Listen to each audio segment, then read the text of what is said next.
Yes, please. Let us start. Today we will discuss paper number 2. Paper number 2. जिन्हें पास एक green book हैगी जो green book ले लो। Chapter number 17 तो पढ़ रहे हैं जी इस बुक का। Chapter number 17 of from the green book. आवाज आ रही है जी? आवाज नहीं जा रही लग। मेरी आवाज आ रही है? ओके ठीक है। We will start chapter number 17 तो जी ग्रीन बुक हैगी है स्टैंडर्ड रकबे बारे जानकारी देवांगे अज। पहला पेपर नंबर 2 पढ़िया जा रहा है जी। स्टैंडर्ड रकबा की हुंदा है? स्टैंडर्ड रकबा जिस समय किसी पिंड की मुरब्बाबंदी होंदी है, चकबंदी होंदी है, तो पिंड के सारे जिहड़े खेत होंदे क्वालिटी के हिसाब दे नाल उन्हां दी कीमत तय की जाती है। ठीक है। 16 आने की कीमत वाली जी जमीन होंगी है उसमें सब तो वधिया जमीन मन्निया जाता है तो स्टैंडर्ड एकड़ कहा जाता है उसमें। जो कोई 8 कनाल रकबा हैगा तो उसकी कीमत जो 16 आने होवे तो उसमें असीं एक स्टैंडर्ड एकड़ कहने हैं। ठीक है। इसी तरह जमीन की किस्म के नाल हर नंबर खसरा की कीमत हेठ लिखे अनुसार दर्ज की जाती है। जो कोई पिंड की मुरब्बेबंदी होंदी है, मुरब्बेबंदी तो पहला हर नंबर खसरा की जी कीमत हैगी है वो तय की जाती है। कोई पर्टिकुलर नंबर खसरा मान लो कोई नंबर हैगा 1 नंबर उसकी कीमत हैगी 2 आने तो उसकी जी हैगी है कीमत 2 आने। किसी नंबर की खसरे की कीमत 4 आने है, किसी की 6 आने है, किसी की 8 आने है, किसी की 12 आने है, किसी की 16 आने है। ठीक है। देखो सिंपल जी गल हैगी है जे किसी खेत की जी कीमत है 16 आने है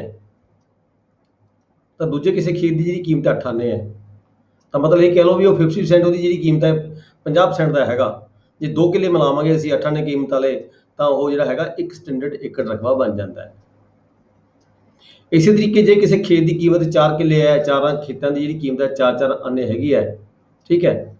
तो 4 किलों को मिला के जिन्हां की कीमत 4 आने हैगी है तो 4 किलों को मिला के जी कीमत 16 आने बन जाती है। ठीक है। इस करके जो 4 एकड़ होंगे हैं दैट इज कॉल्ड 1 स्टैंडर्ड एकड़ रकबा। ठीक है जी। इसी तरीके किसी भी कैलकुलेशन के नाल असीं जो किसी रकबे की जी कीमत हैगी है घट होंदी है तो उसका स्टैंडर्ड रकबा बनाने के लिए उन्होंने 16 आने की कीमत के तब्दील करना पैंदा है।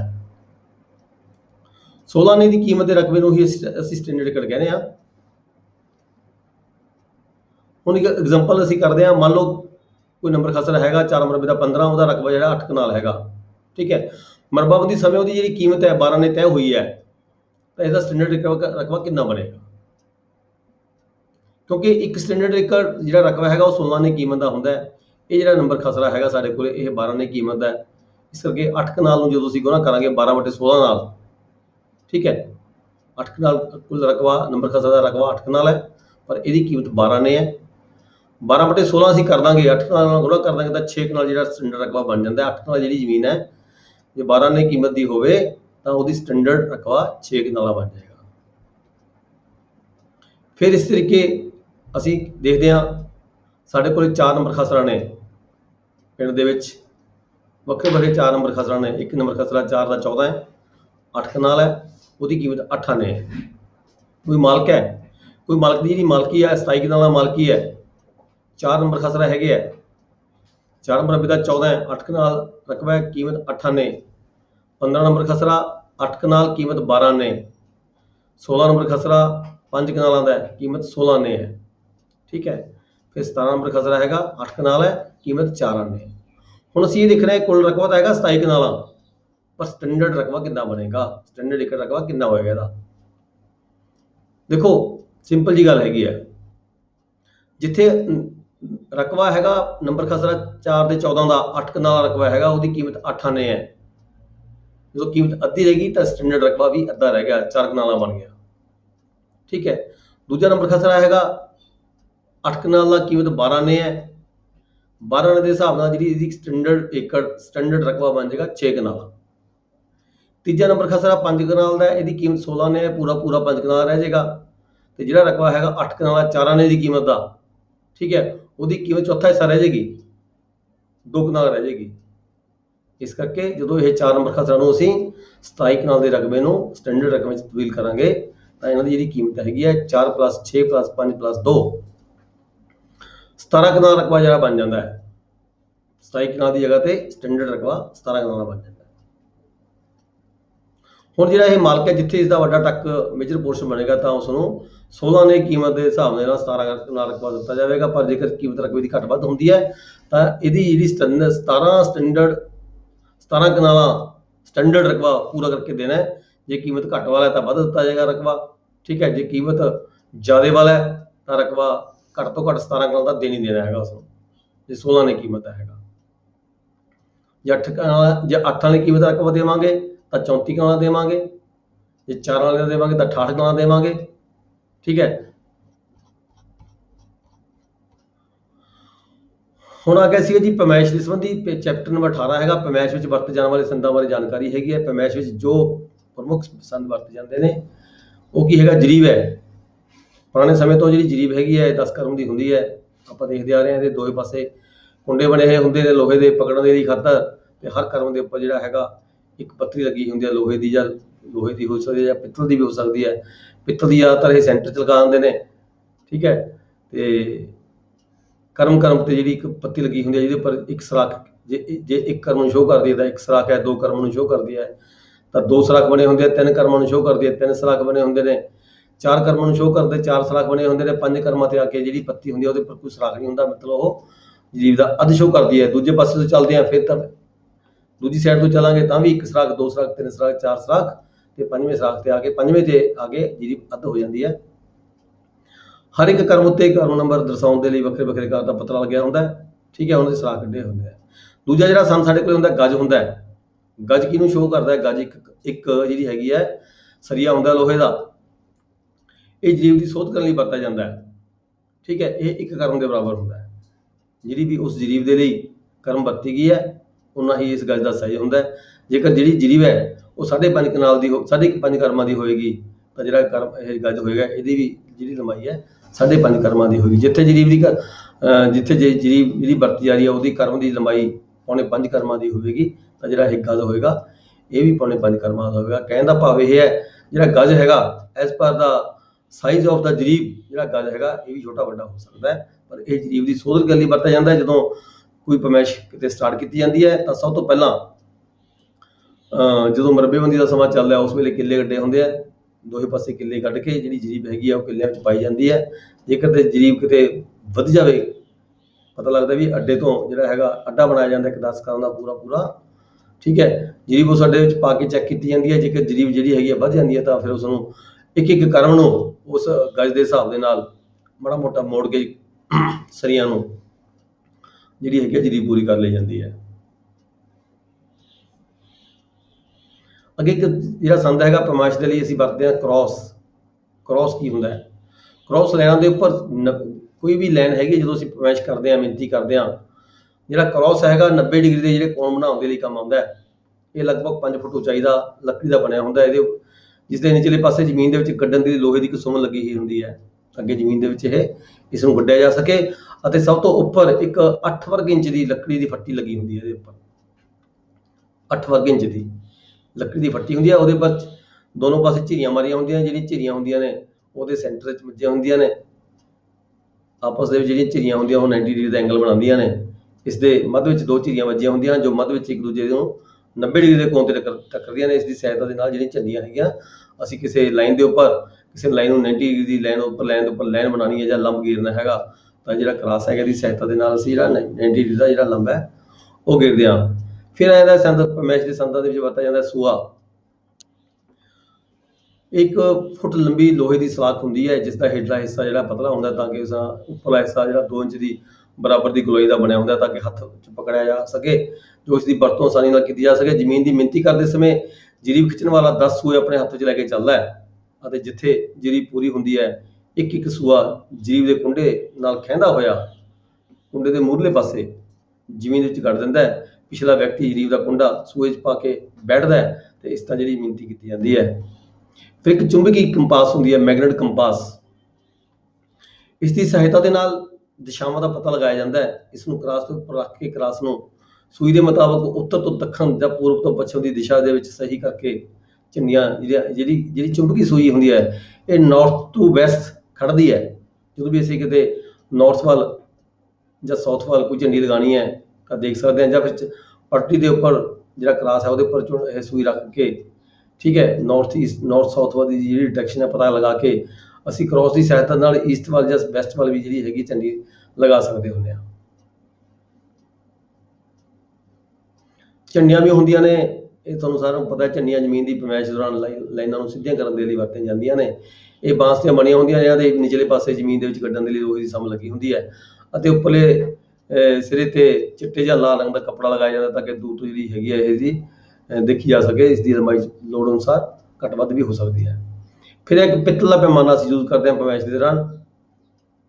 ਪਿੱਤਲ ਦਾ ਪੈਮਾਨਾ ਜਿਹੜਾ ਹੈਗਾ ਇਹ ਇੱਕ ਪਮੈਸ਼ ਦਾ ਇੱਕ ਸੰਦ ਹੈਗਾ ਜਿਹਦਾ ਜਿਹੜਾ ਹੈਗਾ ਇਹਦੀ ਜਿਹੜੀ ਅਥਾਰਟੀ ਦਿੱਤੀ ਜਾਂਦੀ ਹੈ ਡਾਇਰੈਕਟਰ ਲੈਂਡ ਰਿਕਾਰਡ ਪੰਜਾਬ ਵੱਲੋਂ, ਠੀਕ ਹੈ। ਇਹ ਠੇਕੇਦਾਰ ਨੂੰ ਦਿੱਤੀ ਜਾਂਦੀ ਹੈ, ਜਿਵੇਂ ਕਿ ਸਾਡੇ ਜਿਹੜੀ ਬਣਾਉਣ ਦੀ ਜਿਹੜੀ ਅਥਾਰਟੀ ਹੈਗੀ ਆ ਮਲੇਰੀ ਕੋਰਟ 'ਚ ਦਿੱਤੀ ਵੀ ਹੈ ਕਈ ਫਰਮਾਂ ਨੂੰ ਗਵਰਨਮੈਂਟ ਵੱਲੋਂ।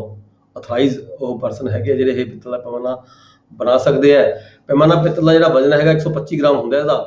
ਪੈਮਾਨੇ ਦੇ ਪਿੱਛੇ ਚਿੱਟਾ ਜਿਹੜਾ ਪੇਪਰ ਲੱਗਿਆ ਹੁੰਦਾ ਤਾਂ ਕਿ ਜਿਹੜਾ ਪੇਪਰ ਹੈਗਾ ਉਹ ਖਰਾਬ ਨਾ ਹੋਵੇ। ਪਿੱਤਲ ਦਾ ਪੈਮਾਨਾ ਮਿਣਤੀ ਉਪਰੰਤ ਮਸਾਵੀ ਤਿਆਰ ਕਰਨ ਦੇ ਲਈ ਜਾਂ ਪਟਵਾਰੀ ਵੱਲੋਂ ਤਤੀਮੇ ਕੱਟਣ ਦੇ ਲਈ ਕਾਨੂੰਗੋ ਵੱਲੋਂ ਮਿਣਤੀ ਮੌਕੇ ਵਰਤਿਆ ਜਾਂਦਾ ਹੈ। ਪੰਜਾਬ ਸਰਕਾਰ ਦੇ ਮਹਿਕਮਾ ਟਰੈਕਟਰ ਪਾਉਣ ਕਾਰਨ ਪੰਜਾਬ ਵੱਲੋਂ ਨੀਤ ਅਦਾਰੇ ਹੀ ਇਹ ਪੈਮਾਨਾ ਬਣਾ ਸਕਦੇ ਨੇ। ਇਸ ਦੀ ਜਿਹੜੀ ਲੰਬਾਈ ਹੈ 10 ਇੰਚ ਹੁੰਦੀ ਹੈ ਜਾਂ 12 ਇੰਚ ਵੀ ਹੁੰਦੀ ਹੈ। ਕੋਈ ਜ਼ਰੂਰੀ ਨਹੀਂ ਹੈ ਵੀ 10 ਇੰਚ ਹੀ ਹੋਵੇ, 12 ਇੰਚ ਵੀ ਹੋ ਸਕਦੀ ਹੈ। ਜਿਹੜਾ 1 ਇੰਚ ਹੁੰਦਾ ਹੈਗਾ ਉਹ 40 ਕਰਮਾਂ ਦਰਸਾਈਆਂ ਹੁੰਦੀਆਂ ਨੇ। 1 ਇੰਚ ਦੇ ਬਰਾਬਰ ਹੈ, 40 ਕਰਮ ਦੇ ਬਰਾਬਰ ਜਿਹੜਾ ਹੈਗਾ ਦੀ ਸਕੇਲ ਬਣਾਈ ਜਾਂਦੀ ਹੈ। ਇੱਕ ਜਿਹੜਾ ਸੰਦ ਹੈ ਸਾਡੇ ਕੋਲ ਮਿਣਤੀ ਦਾ ਜਿਹੜਾ ਸੰਦ ਹੈ ਤਰਪਾਈ ਹੁੰਦੀ ਹੈ। ਤਰਪਾਈ ਕੀ ਹੁੰਦੀ ਹੈ? ਤਰਪਾਈ ਪਹਾੜੀ ਪਮੈਸ਼ ਵਿੱਚ ਵਰਤੀ ਜਾਂਦੀ ਹੈ। ਪਹਾੜੀ ਪਮੈਸ਼ ਵਿੱਚ ਵਰਤਿਆ ਜਾਣ ਵਾਲਾ ਸੰਦ ਹੈਗਾ ਤੁਸੀਂ ਸਾਰਿਆਂ ਨੇ ਦੇਖਿਆ ਹੋਵੇਗਾ ਜਿਨ੍ਹਾਂ ਨੇ ਫੀਲਡ 'ਚ ਕੰਮ ਕੀਤਾ ਜਾਂ ਰੈਵਨਿਊ ਦਾ ਕੰਮ ਕੀਤਾ। ਸਾਡੇ ਜਿਹੜੇ ਅਸਿਸਟੈਂਟ ਜਿਹੜੇ ਕੇਡਰ ਦੇ ਹੈਗੇ ਕਲੈਰੀਕਲ ਕੇਡਰ ਦੇ ਜਿਹੜਾ ਸਟਾਫ ਹੈ ਸ਼ਾਇਦ ਉਹਨਾਂ ਨੇ ਨਾ ਦੇਖੀ ਹੋਵੇ, ਠੀਕ ਹੈ। ਇਸ ਦੀਆਂ 3 ਲੱਤਾਂ ਹੁੰਦੀਆਂ ਨੇ। ਇਸ ਦੇ ਉੱਪਰ ਜਿਹੜੀ ਸਿਸਤ ਰੱਖੀ ਜਾਂਦੀ ਹੈ, ਜਿਹੜੀ ਸਿਸਤ ਹੁੰਦੀ ਹੈ, ਸਿਸਤ ਪਹਾੜੀ ਪਮੈਸ਼ ਦੇ ਲਈ ਯੂਜ਼ ਕੀਤੀ ਜਾਂਦੀ ਹੈ, ਠੀਕ ਹੈ। ਆਮ ਜਿਹੜੀ ਆਪਣੀ ਜਿਹੜੀ ਮੈਦਾਨੀ ਇਲਾਕੇ ਦੀ ਜਿਹੜੀ ਪਮੈਸ਼ ਹੈ ਉੱਥੇ ਸਿਸਤ ਦੀ ਲੋੜ ਨਹੀਂ ਪੈਂਦੀ। ਸਿਸਤ ਕੀ ਹੁੰਦੀ ਹੈ? ਇਹ ਵੀ ਪਹਾੜੀ ਪਮੈਸ਼, ਇਹ ਵੀ ਜਿਹੜਾ ਸੰਦ ਹੈਗਾ ਤਰਪਾਈ ਦੇ ਨਾਲ ਨਾਲ ਸਿਸਤ ਵੀ ਜਿਹੜਾ ਸੰਦ ਹੈ ਪਹਾੜੀ ਪਮੈਸ਼ ਦਾ ਵਰਤਿਆ ਜਾਂਦਾ ਹੈ। ਤਰਪਾਈ ਉੱਪਰ ਰੱਖ ਕੇ ਜਿਹੜੀ ਉੱਪਰ ਤਰਪਾਈ ਹੈ, ਤਰਪਾਈ ਦੇ ਉੱਪਰ ਜਿਹੜੀ ਇਹ ਸਿਸਤ ਰੱਖੀ ਜਾਂਦੀ ਹੈ। ਤਰਪਾਈ ਦੇ ਉੱਪਰ ਰੱਖ ਕੇ ਝੀਰੀ ਦੇ ਵਿੱਚ ਇੱਕ ਧਾਗਾ ਇੱਕ ਸਿਰੇ ਤੋਂ ਦੂਜੇ ਸਿਰੇ ਬੰਨ੍ਹਿਆ ਜਾਂਦਾ ਹੈ।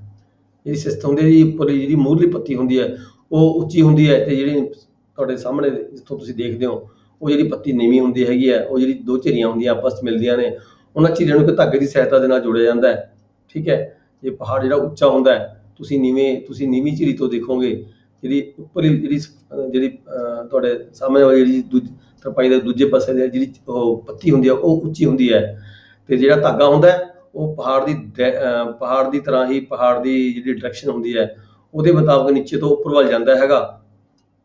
ਉਹਦੀ ਸਹਾਇਤਾ ਦੇ ਨਾਲ ਤੁਸੀਂ ਕੀ ਹੈਗਾ ਨਿਚਲੀ ਝੀਰੀ ਚੋਂ ਦੇਖ ਕੇ ਉੱਪਰੀ ਝੀਰੀ ਦੀ ਸਹਾਇਤਾ ਦੇ ਨਾਲ ਜਿਹੜਾ ਧਾਗਾ ਹੈ ਧਾਗੇ ਦੀ ਸੇਧ ਦੇ ਵਿੱਚ ਜਿਹੜੀ ਝੰਡੀ ਤੁਸੀਂ ਹੈਗੀ ਆ ਉੱਪਰ ਪਹਾੜੀ ਏਰੀਏ ਦੇ ਵਿੱਚ ਜਿਹੜੀ ਲਾਈਨਾਂ ਬਣਾਓਗੇ ਤੁਸੀਂ ਸਿਸਤ ਦੀ ਸਹਾਇਤਾ ਦੇ ਨਾਲ ਜਿਹੜੀਆਂ ਲਾਈਨਾਂ ਬਣਾਈਆਂ ਜਾਂਦੀਆਂ ਨੇ।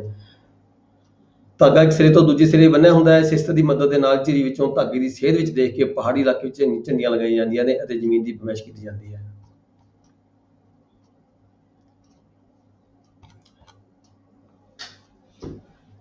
ਸਰ ਇਹ ਜਦੋਂ ਇਸ ਤਰ੍ਹਾਂ ਕੁਐਸਚਨ ਆਉਂਦਾ ਇਹ ਬਹੁਤਾ ਇਹ ਨਹੀਂ ਕੀ ਹੈ ਕ੍ਰਾਸ ਕੀ ਹੈ ਜੀ ਤੇ ਵਿਸ਼ੂਗਾ ਸਿਸਤ ਕੀ ਹੈ ਤਾਂ ਇਹਦਾ ਇਹ ਵੀ ਲਿਖਣਾ ਪਊਗਾ ਲੈਂਡ ਰਿਕਾਰਡ ਮੈਨੂੰ ਇਸਦੇ ਪੈਰਾ ਨੰਬਰ 100 ਲੈਂਡ ਰਿਕਾਰਡ ਮੈਨੂੰ ਉਹਦੀ ਪੈਰਾ ਨੰਬਰ ਲਿਖ ਦਿਓ। ਹਾਂ ਉਹ ਤਾਂ ਲਿਖਣੀ ਚਾਹੀਦਾ ਹੈਗਾ।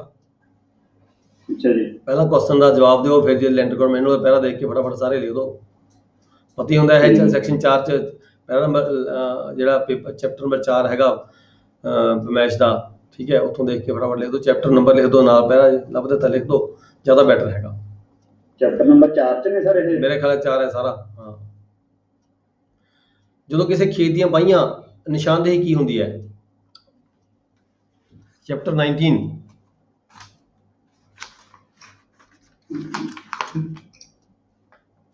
ਫਿਰ ਇਹ ਚ ਬੁੱਕ ਤਾਂ ਲਿਜਾਣੀ ਨਹੀਂ ਸਰ, ਉਦੋਂ ਯਾਦ ਕਿਵੇਂ ਰਹੇਗਾ ਜੀ ਇਹ? ਮੈਂ ਯਾਦ ਕਰੋ ਯਾਦ ਕਰ ਲਓ ਚੈਪਟਰ ਨੰਬਰ ਦਿਓ। ਜੇ ਤੁਹਾਨੂੰ ਕਿਤੇ ਉਹਦਾ ਪੈਰੇ ਦਾ ਨਹੀਂ ਪਤਾ ਉਹਦਾ ਘੱਟੋ ਘੱਟ ਚੈਪਟਰ ਨੰਬਰ ਤਾਂ ਜ਼ਰੂਰ ਪਾਓ। ਚੈਪਟਰ ਯਾਦ ਕਰਨੇ ਕੋਈ ਔਖੇ ਨਹੀਂ ਹੈਗੇ। ਇਹਨਾਂ ਤਾਂ ਆਪਾਂ ਨੂੰ ਪਤਾ ਹੀ ਲੱਗਦਾ ਵੀ ਕਿਹੜੇ ਚੈਪਟਰ 'ਚ ਜਮ੍ਹਾਂ ਹੁੰਦੇ, ਚੈਪਟਰ ਕਿਹੜਾ ਹੈ, ਇੰਤਕਾਲ ਦਾ ਕਿਹੜਾ ਹੈਗਾ, ਪਟਵਾਰੀ ਦਾ ਕੰਮਾਂ ਦਾ ਕਿਹੜਾ ਹੈ, ਠੀਕ ਹੈ। ਚੈਪਟਰ ਦਾ ਘੱਟੋ ਘੱਟ ਯਾਦ ਕਰੋ। ਚੈਪਟਰ ਦੇ ਨਾਲ ਨਾਲ ਫਿਰ ਜਿਹੜੇ ਮੋਟੇ ਚੈਪਟਰ ਨੰਬਰ ਲਿਖ ਕੇ ਤੁਸੀਂ ਇੱਕ ਪੇਜ ਦੇ ਉੱਪਰ ਲਿਖ ਲਓ ਪਹਿਲਾ ਚੈਪਟਰ, ਠੀਕ ਹੈ। ਫਿਰ ਉਹਦੇ ਅਕੋਰਡਿੰਗ ਜਿਹੜੇ ਫੇਮਸ ਹੈਗੇ ਆ ਉੱਥੇ ਪੁਆਇੰਟ ਲਿਖ ਲਓ। याद रह जाता, कोई ऐसी गल नहीं, याद रखना कोई औखा काम नहीं हैगा। जिवें हुण तुहानूं सारिआं नूं पता है 729 की है, 730 की है, ठीक है। जवानी आपां रोज़ दा 30 साल तो काम कर रहे हैं, अपनों जवानी याद, काफ़ी गल्लां जवानी याद हैगियां ने, है ना। फिर भी चलो रिवाइज कर लेना चाहिए, चैप्टर नंबर लिख के उन्हां दे अगेंस्ट जिहड़े हैगे पहले लिख लेने चाहिए। ਅੱਗੇ ਹੈਗਾ ਚੈप्टर नंबर 19 ਨਿਸ਼ਾਨਦੇਹੀ ਬਾਰੇ ਜਾਣਕਾਰੀ। ਜਦੋਂ ਕਿਸੇ ਖੇਤ ਦੀਆਂ ਵਾਹੀਆਂ ਜਿਹੜੀਆਂ ਮਿਟ ਜਾਂਦੀਆਂ ਨੇ, ਠੀਕ ਹੈ, ਤਾਂ ਜਿਹੜਾ ਜਾਂ ਦੂਜੇ ਖੇਤ 'ਚ ਰਲ ਜਾਂਦੀਆਂ ਨੇ, ਉਸ ਸਮੇਂ ਖੇਤ ਦਾ ਜਿਹੜਾ ਮਾਲਕ ਹੈ ਸਹਾਇਕ ਕਲੈਕਟਰ ਦਰਜਾ ਪਹਿਲਾ ਸੰਬੰਧਿਤ ਤਹਿਸੀਲਦਾਰ ਕੋਲ ਜਿਹੜੀ ਹੈਗੀ ਹੈ ਦਰਖਾਸਤ ਦਿੰਦਾ ਨਿਸ਼ਾਨਦੇਹੀ ਦੀ, ਨਿਸ਼ਾਨਦੇਹੀ ਕਰਵਾ ਸਕਦਾ ਹੈ। ਦਰਖਾਸਤ ਨਿਸ਼ਾਨਦੇਹੀ ਮਿਲਣ ਉਪਰੰਤ ਸੰਬੰਧਿਤ ਕਾਨੂੰਗੋ ਹਲਕਾ ਰਾਹੀਂ ਪਟਵਾਰੀ ਹਲਕਾ ਜਿਹੜਾ ਸੰਬੰਧਿਤ ਧਿਰਾਂ ਨੂੰ ਜਿਹੜਾ ਹੈਗਾ ਮੌਕਾ ਰੱਖਿਆ ਜਾਂਦਾ ਤੇ ਸਮਨ ਭੇਜੇ ਜਾਂਦੇ ਨੇ, ਠੀਕ ਹੈ। ਨਿਯਤ ਕੀਤੀ ਗਈ ਤਰੀਕ ਨੂੰ ਸਾਰੀਆਂ ਸੰਬੰਧਿਤ ਧਿਰਾਂ ਦੀ ਹਾਜ਼ਰੀ ਦੇ ਵਿੱਚ ਕਾਨੂੰਗੋ ਹਲਕਾ ਵੱਲੋਂ ਨਿਸ਼ਾਨਦੇਹੀ ਕੀਤੀ ਜਾਂਦੀ ਹੈ। ਪਟਵਾਰੀ ਹਲਕਾ ਸਮੇਤ ਰਿਕਾਰਡ ਮਾਲ ਅਤੇ ਸਮਾਨ ਪਵੇਸ਼ ਮੌਕੇ ਤੇ ਪਹੁੰਚਦਾ ਹੈਗਾ। ਕਿਸੇ ਪੱਕੀ ਬੋਲੀ ਜਾਂ ਮੌਕੇ ਨੂੰ ਆਧਾਰ ਮੰਨ ਕੇ ਜਿਹੜੀ ਹੈਗੀ ਹੈ ਨਕਸ਼ੇ ਦੇ ਵਿੱਚ ਦਰਸਾਈਆਂ ਗਈਆਂ ਮੌਕੇ ਦੀਆਂ ਦੇ ਕਾਇਮ ਕਰਕੇ ਇਹਦੀ ਨਿਸ਼ਾਨਦੇਹੀ ਸਟਾਰਟ ਕੀਤੀ ਜਾਂਦੀ ਹੈ, ਠੀਕ ਹੈ ਜੀ। ਦੇਖੋ ਸਭ ਤੋਂ ਪਹਿਲਾਂ ਇਹ ਹੈਗਾ ਵੀ ਜਦੋਂ ਇਹ 'ਚ ਮੇਨ ਧਿਆਨ 'ਚ ਰੱਖਣ ਵਾਲੀ ਕਿਹੜੀ ਗੱਲ ਹੈਗੀ, ਮੇਨ ਹੈ ਨੋਟਿਸ। ਜਦੋਂ ਵੀ ਕਾਨੂੰਗੋ ਹਲਕਾ ਵੱਲੋਂ ਨਿਸ਼ਾਨਦੇਹੀ ਕਰਨ ਲਈ ਕਿਸੇ ਪਿੰਡ ਦੇ ਵਿੱਚ ਕੋਈ ਤਰੀਕ ਤੈਅ ਕੀਤੀ ਜਾਂਦੀ ਹੈ ਤਾਂ ਇੰਸ਼ੋਰ ਕਰ ਲੈਣਾ ਚਾਹੀਦਾ ਹੈ ਵੀ ਪਾਰਟੀਆਂ ਨੂੰ ਜਿਹੜੀ ਹੈਗੀ ਇਤਲਾਹ ਕਰਾਈ ਗਈ ਜਾਂ ਨਹੀਂ ਕਰਾਈ ਗਈ, ਠੀਕ ਹੈ। ਜਿੱਥੇ ਪਾਰਟੀ ਨੂੰ ਇਤਲਾਹ ਨਹੀਂ ਹੁੰਦੀ ਜਾਂ ਪਾਰਟੀ ਕੋਈ ਸੰਮਨ ਲੈਣ ਤੋਂ ਇਨਕਾਰ ਕਰਦੀ ਹੈ ਤਾਂ ਉੱਥੇ ਜਿਹੜੀ ਜਾਂ ਚੌਕੀਦਾਰ ਦੀ ਜਿਹੜੀ ਰਿਪੋਰਟ ਹੈ ਉਦੋਂ ਲਿਖਵਾ ਕੇ ਲੈ ਲੈਣਾ ਚਾਹੀਦਾ। ਜੋ ਆਪ ਨਹੀਂ ਲਿਖ ਸਕਦਾ ਤਾਂ ਪਟਵਾਰੀ ਹਲਕਾ ਨੂੰ ਲਿਖ ਕੇ ਉਹਦੇ 'ਤੇ ਸਾਈਨ ਕਰਵਾ ਲੈਣੇ ਚਾਹੀਦੇ, ਅੰਗੂਠਾ ਲਗਵਾ ਲੈਣਾ ਚਾਹੀਦਾ ਵੀ ਹਾਂ ਫਲਾਣੇ ਬੰਦੇ ਨੂੰ ਜਿਹੜੀ ਹੈਗੀ ਇਤਲਾਹ ਹੋ ਚੁੱਕੀ ਹੈ। ਨਹੀਂ, ਜ਼ਿਆਦਾਤਰ ਜਦੋਂ ਤੁਸੀਂ ਕੋਰਟ ਕੇਸਾਂ ਵਿੱਚ ਜਾਂਦੇ ਹੋ ਕਿਸੇ ਤਫਾਵਤ ਦੇ ਸੰਬੰਧ ਵਿੱਚ, ਸਿਰਫ ਇਹੀ ਇੱਕ ਸਭ ਤੋਂ ਵੱਡਾ ਪੁਆਇੰਟ ਹੁੰਦਾ ਹੈਗਾ ਜਿਹੜਾ ਉੱਥੇ ਸਾਹਮਣੇ ਆਉਂਦਾ ਕੋਰਟ ਦੇ ਵਿੱਚ। ਦੂਜੀ ਪਾਰਟੀ ਦੇ ਜਿਹੜੇ ਐਡਵੋਕੇਟ ਨੇ ਤੁਹਾਨੂੰ ਕੁਐਸਚਨ ਕਰਦੇ ਨੇ ਵੀ ਕੀ ਤੁਸੀਂ ਸਾਰੀਆਂ ਸੰਬੰਧਿਤ ਧਿਰਾਂ ਨੂੰ ਮੌਕੇ 'ਤੇ ਹਾਜ਼ਰ ਹੋਣ ਲਈ ਕੋਈ ਪਰਚਾ ਕੱਟਿਆ ਸੀ, ਨਿਸ਼ਾਨਦੇਹੀ ਲਈ ਪਰਚਾ ਭੇਜਿਆ ਸੀ, ਕਿ ਨਿਸ਼ਾਨਦੇਹੀ ਹੋਈ ਨਾ, ਉਹਨੂੰ ਇਤਲਾਹ ਹੋਈ ਜਾਂ ਨਹੀਂ ਹੋਈ। ਮੇਨ ਇਹ ਜਿਹੜਾ ਹੈਗਾ ਸਭ ਤੋਂ ਵੱਡਾ ਪੁਆਇੰਟ ਹੁੰਦਾ ਹੈ। ਇਸ ਕਰਕੇ ਜੇ ਕਿਸੇ ਕਾਰਨ ਤੁਹਾਡੇ ਤੋਂ ਸੰਮਨ ਨਹੀਂ ਵੀ ਭੇਜੇ ਗਏ, ਤੁਸੀਂ ਇਤਲਾਹ ਦੇ ਵੀ ਦਿੱਤੀ, ਪਾਰਟੀਆਂ ਹਾਜ਼ਰ ਵੀ ਆ ਗਈਆਂ, ਤਾਂ ਨਿਸ਼ਾਨਦੇਹੀ ਸ਼ੁਰੂ ਕਰਨ ਤੋਂ ਪਹਿਲਾਂ ਇਹ ਜਿਹੜੀ ਕਾਰਵਾਈ ਲੈਣੀ ਹੈਗੀ ਹੈ ਇਹਨੂੰ ਮੁਕੰਮਲ ਕਰ ਲੈਣਾ ਚਾਹੀਦਾ ਹੈਗਾ। ਪਰਚਾ ਕੱਟ ਕੇ ਪਾਰਟੀ ਨੂੰ ਉਸ ਵੇਲੇ ਉੱਤੇ ਇਤਲਾਹ ਕਰਾ ਕੇ, ਠੀਕ ਹੈ, ਹਾਜ਼ਰੀ ਪਾ ਕੇ ਪਾਰਟੀਆਂ ਦੀ, ਤਾਂ ਹੀ ਨਿਸ਼ਾਨਦੇਹੀ ਜਿਹੜੀ ਸ਼ੁਰੂ ਕਰਨੀ ਚਾਹੀਦੀ ਹੈ। ਨਹੀਂ ਤਾਂ ਫਿਰ ਮੌਕੇ 'ਤੇ ਕੀ ਹੁੰਦਾ ਬਾਅਦ ਦੇ ਵਿੱਚ, ਜਦੋਂ ਨਿਸ਼ਾਨਦੇਹੀ ਤੁਸੀਂ ਕਰਦੇ ਹੋ, ਨਿਸ਼ਾਨਦੇਹੀ ਕਰਨ ਦੌਰਾਨ ਜਦੋਂ ਪਾਰਟੀਆਂ ਨੂੰ ਪਤਾ ਲੱਗਦਾ ਵੀ ਮੇਰਾ ਨੁਕਸਾਨ ਹੋ ਰਿਹਾ, ਕਈ ਪਾਰਟੀਆਂ ਦਾ ਉਸੇ ਵੇਲੇ ਖਿਸਕ ਜਾਂਦੀਆਂ ਨੇ, ਜਾਂ ਫਿਰ ਮੌਕੇ 'ਤੇ ਜਦੋਂ ਤੁਸੀਂ ਨਿਸ਼ਾਨਦੇਹੀ ਕਰਨ ਉਪਰੰਤ ਤੁਸੀਂ ਦਸਤਖਤ ਕਰਨ ਲਈ ਕਹਿੰਦੇ ਹੋ ਤਾਂ ਸਾਈਨ ਨਹੀਂ ਕਰਦੀਆਂ। ਇਸ ਕਰਕੇ ਗਰੇਜ ਨਹੀਂ ਕਰਨਾ ਚਾਹੀਦਾ। ਨਿਸ਼ਾਨਦੇਹੀ ਸਟਾਰਟ ਕਰਨ ਤੋਂ ਪਹਿਲਾਂ ਹੀ ਜਿਹੜੀ ਹਾਜ਼ਰੀ ਰਿਪੋਰਟ ਹੈਗੀ ਹੈ, ਮੌਕੇ ਦੀ ਹਾਜ਼ਰੀ ਹੈਗੀ ਹੈ, ਉਹ ਬਣਾਉਣੀ ਚਾਹੀਦੀ ਹੈ।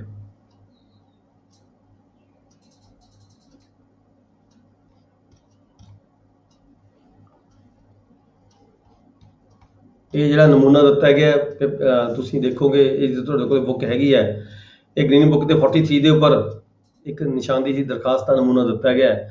ਇਹਦੀ ਨਿਸ਼ਾਨਦੇਹੀ ਦਰਖਾਸਤ ਕਿਵੇਂ ਦਿੱਤੀ ਜਾਂਦੀ ਹੈ? ਸੇਵਾ ਵਿਖੇ ਸਹਾਇਕ ਕਲੈਕਟਰ ਦਰਜਾ ਪਹਿਲਾ ਤਹਿਸੀਲਦਾਰ ਦਰਖਾਸਤ ਨਿਸ਼ਾਨਦੇਹੀ ਵੀ ਮੈਂ ਇਹ ਪਿੰਡ ਦਾ ਰਹਿਣ ਵਾਲਾ ਤੇ ਆਹ ਨੰਬਰ ਖਸਰਾ ਜਿਹੜੇ ਮੇਰੇ ਹੈਗੇ ਆ, ਠੀਕ ਹੈ, ਇੰਨੀ ਜ਼ਮੀਨਾਂ ਮੈਂ ਮਾਲਕਾਂ, ਸਾਡੇ ਖੇਤਾਂ ਦੀਆਂ ਵਾਹੀਆਂ ਜਿਹੜੀਆਂ ਹੱਦਾਂ ਨੇ ਮਿਟ ਗਈਆਂ ਨੇ, ਸਾਨੂੰ ਸ਼ੱਕ ਹੈ ਕਿ ਸਾਡੇ ਉੱਤਰੀ ਪਾਸੇ ਦੇ ਖੇਤ ਮਾਲਕਾਂ ਨੇ ਸਾਡਾ ਜਿਹੜਾ ਰਕਬਾ ਆਪਣੇ ਖੇਤਾਂ 'ਚ ਵਧਾ ਰੱਖਿਆ ਹੈ, ਇਸ ਕਾਰਨ ਸਾਡਾ ਜਿਹੜਾ ਆਪਸ ਤਕਰਾਰ ਰਹਿੰਦਾ, ਇਸ ਕਰਕੇ ਜਿਹੜੀ ਇਹ ਸਾਡੀ ਨਿਸ਼ਾਨਦੇਹੀ ਕੀਤੀ ਜਾਵੇ। ਫਿਰ ਇਹੀ ਜਿਹੜੀ ਅਰਜੀ ਹੈਗੀ ਹੈ ਇਹਦੇ ਨਾਲ ਤਲਵਾਨਾ ਲੱਗਿਆ ਹੁੰਦਾ, ਜਮ੍ਹਾਂ ਹੁੰਦੀ ਫਰਦ ਵੀ ਲੱਗੀ ਹੁੰਦੀ ਹੈ। ਹੁਕਮ ਕਰਦੇ ਆ ਫਿਰ ਜਿਹੜੇ ਸਹਾਇਕ ਕਲੈਕਟਰ ਦਰਜਾ ਪਹਿਲਾਂ ਨੇ ਇਹਦੇ ਉੱਪਰ ਆਰਡਰ ਕਰ ਦਿੰਦੇ ਆ। ਹੁਕਮ ਦਾ ਨਮੂਨਾ ਕੀ ਹੁੰਦਾ ਹੈ?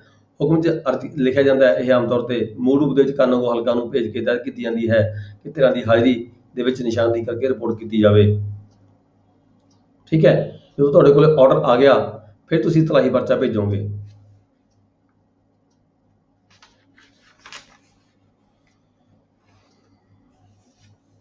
ਤੁਹਾਡੇ ਕੋਲ ਅਰਜੀ ਆ ਗਈ, ਕਾਨੂੰਨ ਤਹਿਸੀਲਦਾਰ ਵੱਲੋਂ ਮਾਰਕ ਹੋ ਕੇ ਆ ਗਈ, ਤਾਂ ਫਿਰ ਇਤਲਾਹੀ ਨੋਟਿਸ ਤੁਸੀਂ ਕੀ ਭੇਜੋਗੇ? ਵੱਲੋਂ ਫੀਲਡ ਕਾਨੂੰਗੋ ਬਹਕ ਬਨਾਮ ਪਟਵਾਰੀ ਹਲਕਾ, ਵਿਸ਼ਾ ਨੋਟਿਸ ਨਿਸ਼ਾਨਦੇਹੀ ਪਿੰਡ ਜੋ ਵੀ ਹੈਗਾ, ਦਰਖਾਸਤ ਲਿਖੋਗੇ ਕਿਹਦੀ ਹੈ, ਠੀਕ ਹੈ, ਜਿਵੇਂ ਦਰਖਾਸਤ ਦਲੀਪ ਸਿੰਘ ਵਗੈਰਾ ਵਗੈਰਾ, ਖੇਵੜ ਖਾਤਾ ਕਿਹੜਾ ਹੈ, ਖਸਰਾ ਨੰਬਰ ਕਿਹੜੇ ਨੇ, ਠੀਕ ਹੈ, ਕਿੱਥੇ ਕਿੰਨੇ ਰਕਬਾ ਕਰਨਾ ਹੈ, ਜਿਹੜੇ ਦੀ ਨਿਸ਼ਾਨਦੇਹੀ ਕਰਨੀ ਹੈ, ਤੁਹਾਡਾ ਇਹ ਜਿਹੜਾ ਨੋਟਿਸ ਹੈ ਇਹਦੇ 'ਚ ਦਰਜ ਹੋਣਾ ਚਾਹੀਦਾ ਹੈ। ਫਿਰ ਕੀ ਲਿਖੋਗੇ? ਵਿੱਚ 2-3 ਲਾਈਨਾਂ ਲਿਖੋਗੇ, ਬਸ ਜ਼ਿਆਦਾ ਨਹੀਂ।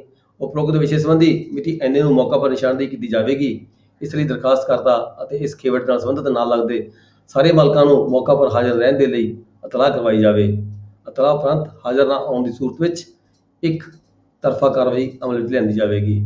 ਉਹ ਆਪਣੇ ਨਫੇ ਨੁਕਸਾਨ ਦਾ ਖੁਦ ਜ਼ਿੰਮੇਵਾਰ ਹੋਵੇਗਾ। ਇਹ ਜਿਹੜਾ ਨੋਟਿਸ ਹੈ ਇਹ ਤੁਹਾਡੇ ਵੱਲੋਂ ਪਟਵਾਰੀ ਹਲਕਾ ਨੂੰ ਭੇਜਿਆ ਜਾਵੇਗਾ ਕਾਨੂੰਗੋ ਹਲਕਾ ਵੱਲੋਂ। ਤੇ ਨਾਲ ਹੀ ਪਟਵਾਰੀ ਹਲਕਾ ਨੂੰ ਹਦਾਇਤ ਕੀਤੀ ਜਾਂਦੀ ਹੈ ਵੀ ਪਟਵਾਰੀ ਹਲਕਾ ਖੁਦ ਵੀ ਸਮੇਤ ਰਿਕਾਰਡ ਅਤੇ ਸਮਰੱਥ ਮਹਿਸ਼ ਮੌਕਾ ਪਰ ਹਾਜ਼ਰ ਪਹੁੰਚਣਗੇ। ਠੀਕ ਹੈ, ਇਹ ਕਾਨੂੰਗੋ ਵੱਲੋਂ ਲਿਖਿਆ ਜਾਵੇਗਾ। ਤੇ ਫਿਰ ਇਸੇ ਤਰੀਕੇ ਨਾਲ ਪਟਵਾਰੀ ਹਲਕਾ ਵੱਲੋਂ ਚੌਕੀਦਾਰ ਨੂੰ ਹਦਾਇਤ ਕੀਤੀ ਜਾਵੇਗੀ। ਪਟਵਾਰੀ ਕੀ ਲਿਖੇਗਾ ਫਿਰ ਉਹਦੇ ਤੇ, ਉਹਨੂੰ ਵੀ 2 ਲਾਈਨਾਂ ਲਿਖ ਕੇ ਜਿਹੜੀ ਐਂਡੋਰਸਮੈਂਟ ਲਗਾ ਕੇ ਜਿਹੜੀ ਹੈਗੀ ਹੈ ਚੌਕੀਦਾਰ ਨੂੰ ਭੇਜ ਦੇਣੀ ਚਾਹੀਦੀ ਹੈ। ਉਹੀ ਜਿਹੜਾ ਤੁਸੀਂ ਕਾਨੂੰਗੋ ਵੱਲੋਂ ਭੇਜਿਆ ਜਾਂਦਾ ਹੈ, ਉੱਥੇ ਕੀ ਲਿਖੇਗਾ ਪਟਵਾਰੀ ਹਲਕਾ, ਮੂਲ ਰੂਪ ਦੇ ਵਿੱਚ ਚੌਕੀਦਾਰ ਪਿੰਡ ਰਾਮਗੜ੍ਹ, ਜਿਹੜਾ ਵੀ ਪਿੰਡ ਤੁਹਾਡੇ ਕੋਲ ਹੈਗਾ ਜਿਹਦੇ ਸੰਬੰਧੀ ਤੁਸੀਂ ਅਰਜ਼ੀ ਆਈ ਹੈ, ਭੇਜ ਕੇ ਹਦਾਇਤ ਕੀਤੀ ਜਾਂਦੀ ਹੈ ਕਿ ਹੁਕਮ ਦੀ ਪਾਲਣਾ ਦੇ ਵਿੱਚ ਮਿਤੀ ਇੰਨੇ ਨੂੰ ਮੌਕਾ ਪਰ ਹਾਜ਼ਰ ਰਹਿਣ ਲਈ ਨਿਮਨਲਿਖਤ ਜਿਹੜੇ ਤੇਰਾ ਹੈਗੇ ਮਾਲਕ ਨੇ ਕਾਸ਼ਤਕਾਰ ਨੇ ਉਹਨੂੰ ਇਤਲਾਹ ਕਰਵਾਈ ਜਾਵੇ। ਪਟਵਾਰੀ ਹਲਕਾ ਆਪਣੇ ਦਸਤਖਤ ਕਰਕੇ ਇਹ ਪਟਵਾਰੀ ਜਿਹੜਾ ਚੌਕੀਦਾਰ ਹੈਗਾ ਉਸ ਨੂੰ ਜਿਹੜਾ ਇਹ ਨੋਟਿਸ ਹੈ ਫਾਰਵਰਡ ਕਰ ਦੇਗਾ। ਥੱਲੇ ਲਿਸਟ ਬਣਾ ਦੇਗਾ ਲੜੀਵਾਰ ਕਿਹੜੇ ਕਿਹੜੇ ਬੰਦੇ ਨੂੰ ਇਤਲਾਹ ਦੇਣੀ ਹੈ। ਠੀਕ ਹੈ, ਫਿਰ ਚੌਕੀਦਾਰ ਕੀ ਕਰੇਗਾ, ਚੌਕੀਦਾਰ ਜਦੋਂ ਇਤਲਾਹ ਕਰਾਏਗਾ, ਚੌਕੀਦਾਰ ਇਤਲਾਹ ਕਰਵਾ ਕੇ ਤੇ ਪਟਵਾਰੀ ਹਲਕਾ ਵੱਲੋਂ ਹਦਾਇਤ ਮਿਲਣ ਉਪਰੰਤ ਚੌਕੀਦਾਰ ਸੰਬੰਧਿਤ ਸਾਰੀਆਂ ਧਿਰਾਂ ਨੂੰ ਇਤਲਾਹ ਕਰਨ ਉਪਰੰਤ ਇਤਲਾਹ ਦੀ ਰਿਪੋਰਟ ਪਟਵਾਰੀ ਹਲਕਾ ਨੂੰ ਦਿੰਦਾ ਹੈ। ਫਿਰ ਪਟਵਾਰੀ ਹਲਕਾ ਚੌਕੀਦਾਰ ਦੀ ਰਿਪੋਰਟ ਨੂੰ ਵੀ ਕਾਨੂੰਗੋ ਨੂੰ ਭੇਜ ਕੇ ਇਤਲਾਹ ਹੋਣ ਦੀ ਜਿਹੜੀ ਰਿਪੋਰਟ ਹੈ ਪੇਸ਼ ਕਰਦਾ ਹੈ। ਪਾਠਕਾਂ ਦੀ ਜਾਣਕਾਰੀ ਲਈ ਫਿਰ ਅੱਗੇ ਥੱਲੇ ਲਿਖਿਆ ਹੋਇਆ ਚੌਕੀਦਾਰ ਵੱਲੋਂ ਕੀ ਲਿਖਿਆ ਜਾਏਗਾ, ਸ਼੍ਰੀਮਾਨ ਜੀ ਮੁਤਾਬਕ ਹੁਕਮ ਧਿਰਾਂ ਨੂੰ ਇਤਲਾਹ ਹੋ ਚੁੱਕੀ ਹੈ, ਰਿਪੋਰਟ ਪੇਸ਼ ਹੈ। ਠੀਕ ਹੈ, ਇਹ ਕਾਨੂੰਗੋ ਵੱਲੋਂ ਇਹ ਚੌਕੀਦਾਰ ਵੱਲੋਂ ਰਿਪੋਰਟ ਹੋ ਜਾਂਦੀ ਹੈ।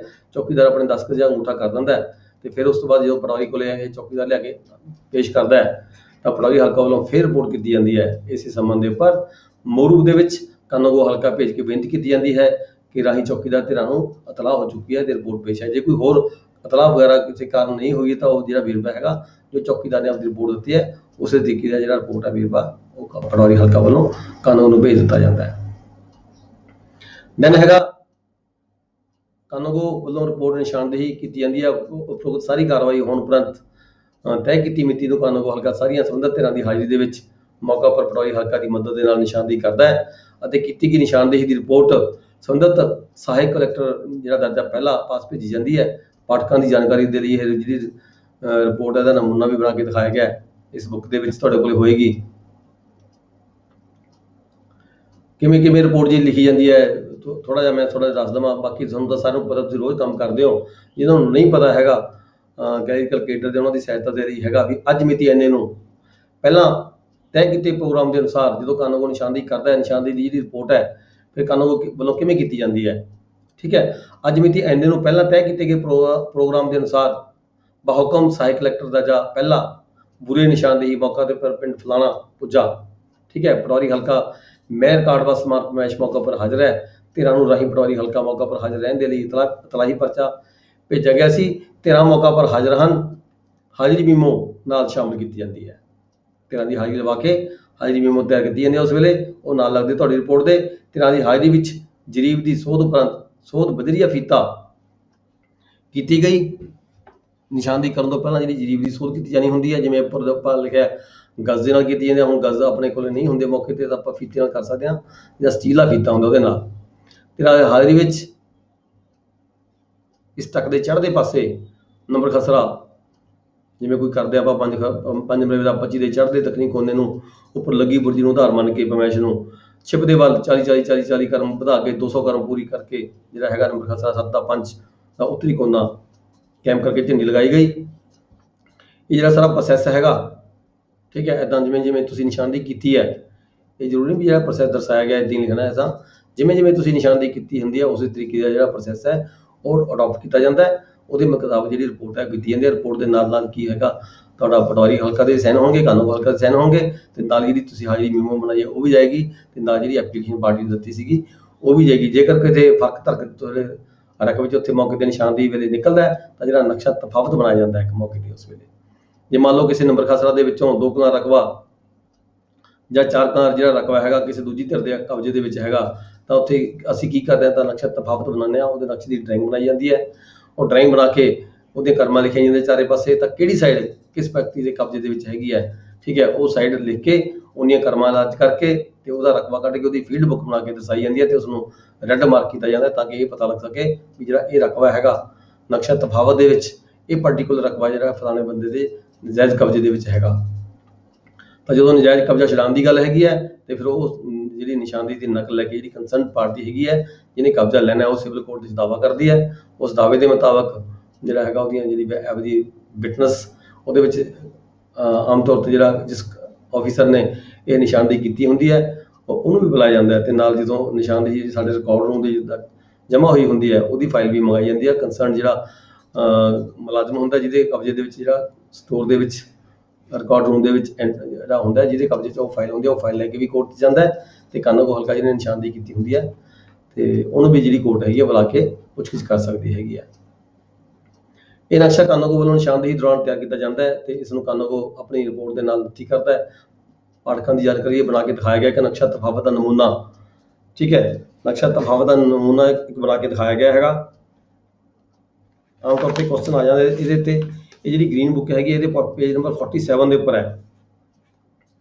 ਗ੍ਰੀਨ ਬੁੱਕ ਦੇ ਪੇਜ ਨੰਬਰ 47 ਦੇ ਉੱਪਰ ਨਕਸ਼ਾ ਤਫਾਵਤ ਕਿਵੇਂ ਬਣਦਾ ਹੈ ਇਹਦਾ ਨਮੂਨਾ ਬਣਾ ਕੇ ਦਿਖਾਇਆ ਗਿਆ ਹੈ, ਠੀਕ ਹੈ। ਇਹਦੇ ਜਿਹੜਾ ਹੈਗਾ ਨੰਬਰ ਖਸਰਾ ਹੈਗਾ 7 ਮਰਬੇ ਦਾ 6 ਤੇ 8 ਮਰਬੇ ਦਾ 10, 2 ਕਿੱਲੇ ਹੈਗੇ ਨੇ 36/40 ਦੇ, ਠੀਕ ਹੈ। ਇਹਨਾਂ ਦੋਹੇ ਕਿੱਲਿਆਂ ਦੀ ਜਿਹੜੀ ਸਾਊਥ ਵਾਲੀ ਸਾਈਡ ਹੈਗੀ ਹੈ, ਸਾਊਥ ਵਾਲੀ ਸਾਈਡ ਤੇ 9 ਕਰਮਾ ਜਿਹੜੀ ਰਕਬਾ ਹੈਗਾ ਕਿਸੇ ਪਾਰਟੀ ਦੇ ਨਜਾਇਜ਼ ਕਬਜ਼ੇ ਦੇ ਵਿੱਚ ਹੈਗਾ, ਠੀਕ ਹੈ।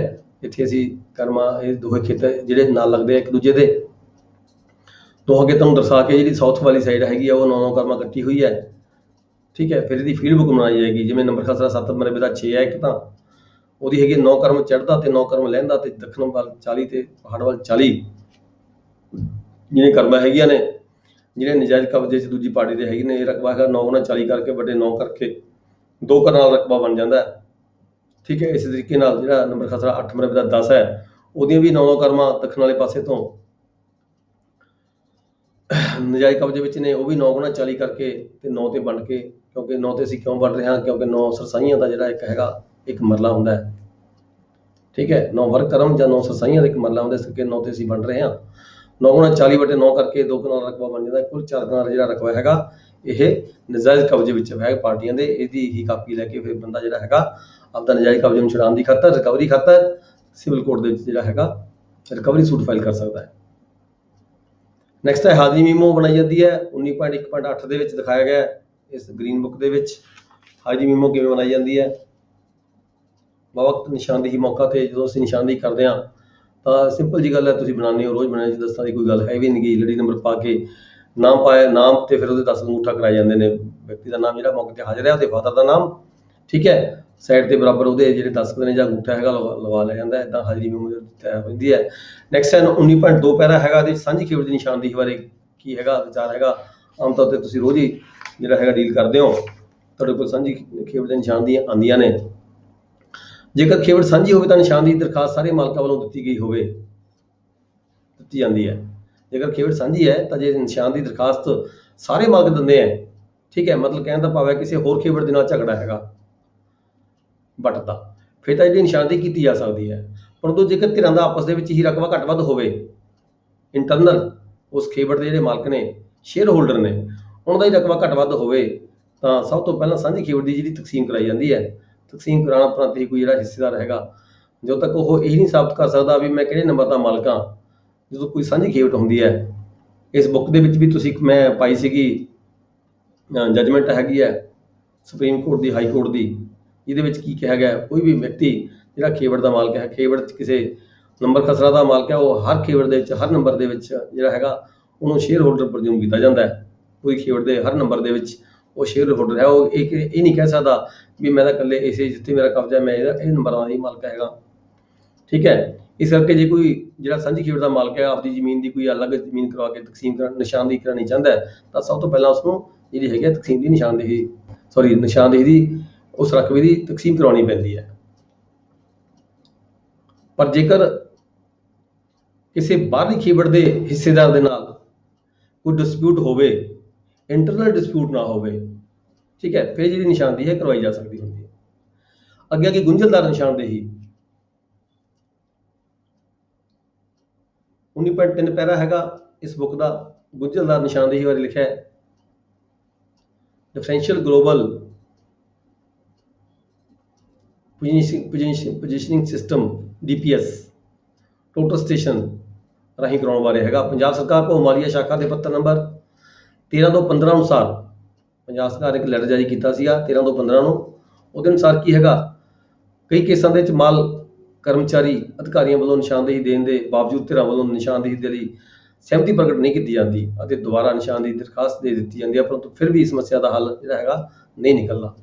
ਬਾਰ-ਬਾਰ ਅਰਜ਼ੀਆਂ ਦਿੱਤੀਆਂ ਜਾਂਦੀਆਂ ਨੇ, ਕਈ ਵਾਰੀ ਪੈਨਲ ਬਣਾਏ ਜਾਂਦੇ ਨੇ, ਠੀਕ ਹੈ, ਫਿਰ ਵੀ ਸਮੱਸਿਆ ਦਾ ਹੱਲ ਨਹੀਂ ਨਿਕਲਦਾ। ਅਜਿਹੀ ਸਥਿਤੀ ਦੇ ਵਿੱਚ ਸਰਕਾਰ ਵੱਲੋਂ ਫੈਸਲਾ ਲਿਆ ਗਿਆ ਹੈ ਕਿ ਜੇਕਰ ਦਰਖਾਸਤਕਰਤਾ ਵੱਲੋਂ ਪ੍ਰਾਈਵੇਟ ਦੀ ਡੋਲਾਈਟ, ਜਿਹਨੂੰ ਅਸੀਂ ਟੋਟਲ ਸਟੇਸ਼ਨ ਕਹਿ ਦਿੰਦੇ ਹਾਂ, ਰਾਹੀਂ ਨਿਸ਼ਾਨਦੇਹੀ ਕਰਾਉਣ ਦੀ ਮੰਗ ਕੀਤੀ ਜਾਵੇ ਤਾਂ ਜਿਹੜੀ ਪ੍ਰਾਈਵੇਟ ਹੈਗੀ ਹੈ ਟੋਟਲ ਸਟੇਸ਼ਨ ਜਿਹੜਾ ਹੈਗਾ ਨਾਲ ਸੰਪਰਕ ਕਰਕੇ ਨਿਸ਼ਾਨਦੇਹੀ ਕੀਤੀ ਜਾ ਸਕਦੀ ਹੈ।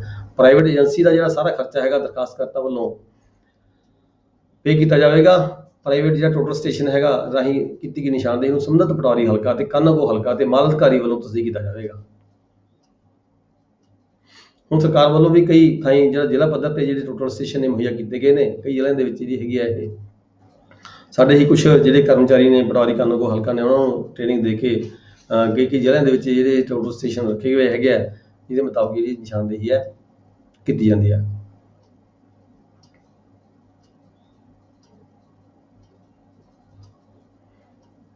ਇਹ ਜਿਹੜੀਆਂ ਪੰਜਾਬ ਲੈਂਡ ਨਿਸ਼ਾਨਦੇਹੀ ਦੇ ਸੰਬੰਧ ਵਿੱਚ ਜੇ ਕਈ ਤੁਹਾਨੂੰ ਕੋਈ ਕੁਐਸਚਨ ਪੁੱਛਿਆ ਜਾਂਦਾ ਵੀ ਕਿੱਥੇ ਦਰਜ ਕੀਤਾ ਗਿਆ ਹੈਗਾ ਇਹ ਪੰਜਾਬ ਲੈਂਡ ਰੈਵਨਿਊ ਐਕਟ ਹੈਗਾ ਜਿਹੜਾ ਸਾਡਾ ਸੈਕਸ਼ਨ 101 ਹੈਗਾ। ਅਸੀਂ ਪਹਿਲਾਂ ਪੜ੍ਹ ਕੇ ਗਏ ਹਾਂ Punjab land revenue act section 101 power of the revenue officer to define the boundaries. Revenue officer ਦੀ ਜਿਹੜੀ ਪਾਵਰ ਹੈਗੀ ਹੈ ਡਿਫਾਈਨ ਕਰਨ ਦੀ ਹੈ, ਜਿਵੇਂ ਉੱਪਰ ਅਸੀਂ ਦਿਖਾਇਆ ਹੈਗਾ ਉਸ ਤਰੀਕੇ ਦੇ ਨਾਲ ਜਿਹੜਾ ਰੈਵਨਿਊ ਆਫਿਸਰ ਅਧਿਕਾਰਤ ਹੈਗਾ। ਰੈਵਨਿਊ ਆਫਿਸਰ ਵੱਲੋਂ ਜਿਹੜਾ ਕੋਈ ਅਥੋਰਾਈਜ਼ ਕੀਤਾ ਗਿਆ ਪਰਸਨ ਹੈਗਾ ਉਹ ਜਿਹੜਾ ਖੇਤ ਦੇ ਵਿੱਚ ਜਾ ਕੇ ਐਂਟਰੀ ਕਰ ਸਕਦਾ, ਉਹਨੂੰ ਕੋਈ ਰੋਕ ਨਹੀਂ ਸਕਦਾ। ਤੇ ਜਦੋਂ ਕੋਈ ਬਾਉਂਡਰੀਜ਼ ਦੇ ਡਿਫਾਈਨ ਕਰਨੀਆਂ ਹੁੰਦੀਆਂ ਨੇ ਤੇ ਜ਼ਰੂਰਤ ਪੈਂਦੀ ਹੈ ਤਾਂ ਜਿਹੜੀ ਨਿਸ਼ਾਨਦੇਹੀ ਕੀਤੀ ਜਾ ਸਕਦੀ ਹੁੰਦੀ ਹੈ।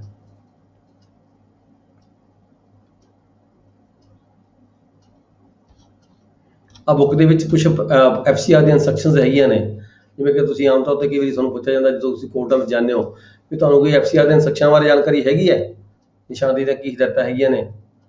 Registrar of the high court Lahore ਦਾ ਇੱਕ ਜੱਜਮੈਂਟ ਦਿੱਤੀ ਗਈ ਹੈ, ਇਹਦੇ ਵਿੱਚ ਉਹ ਇੰਸਟਰਕਸ਼ਨ ਦਿੱਤੀਆਂ ਗਈਆਂ ਨੇ ਇਸ ਬੁੱਕ ਦੇ ਪੇਜ ਨੰਬਰ 50 ਤੇ 51 ਦੇ ਵਿੱਚ, ਠੀਕ ਹੈ।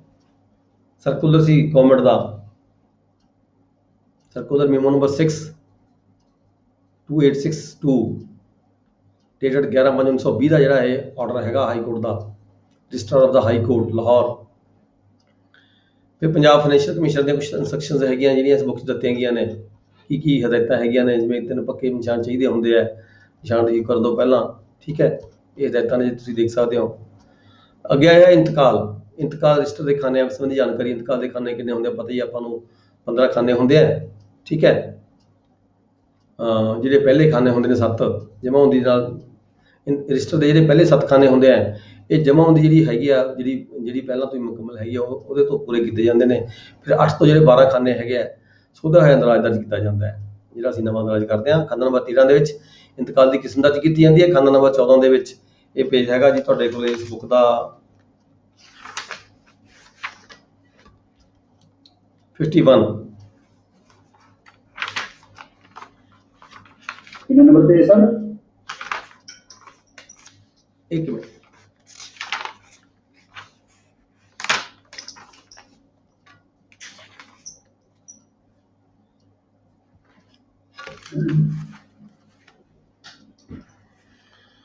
(123)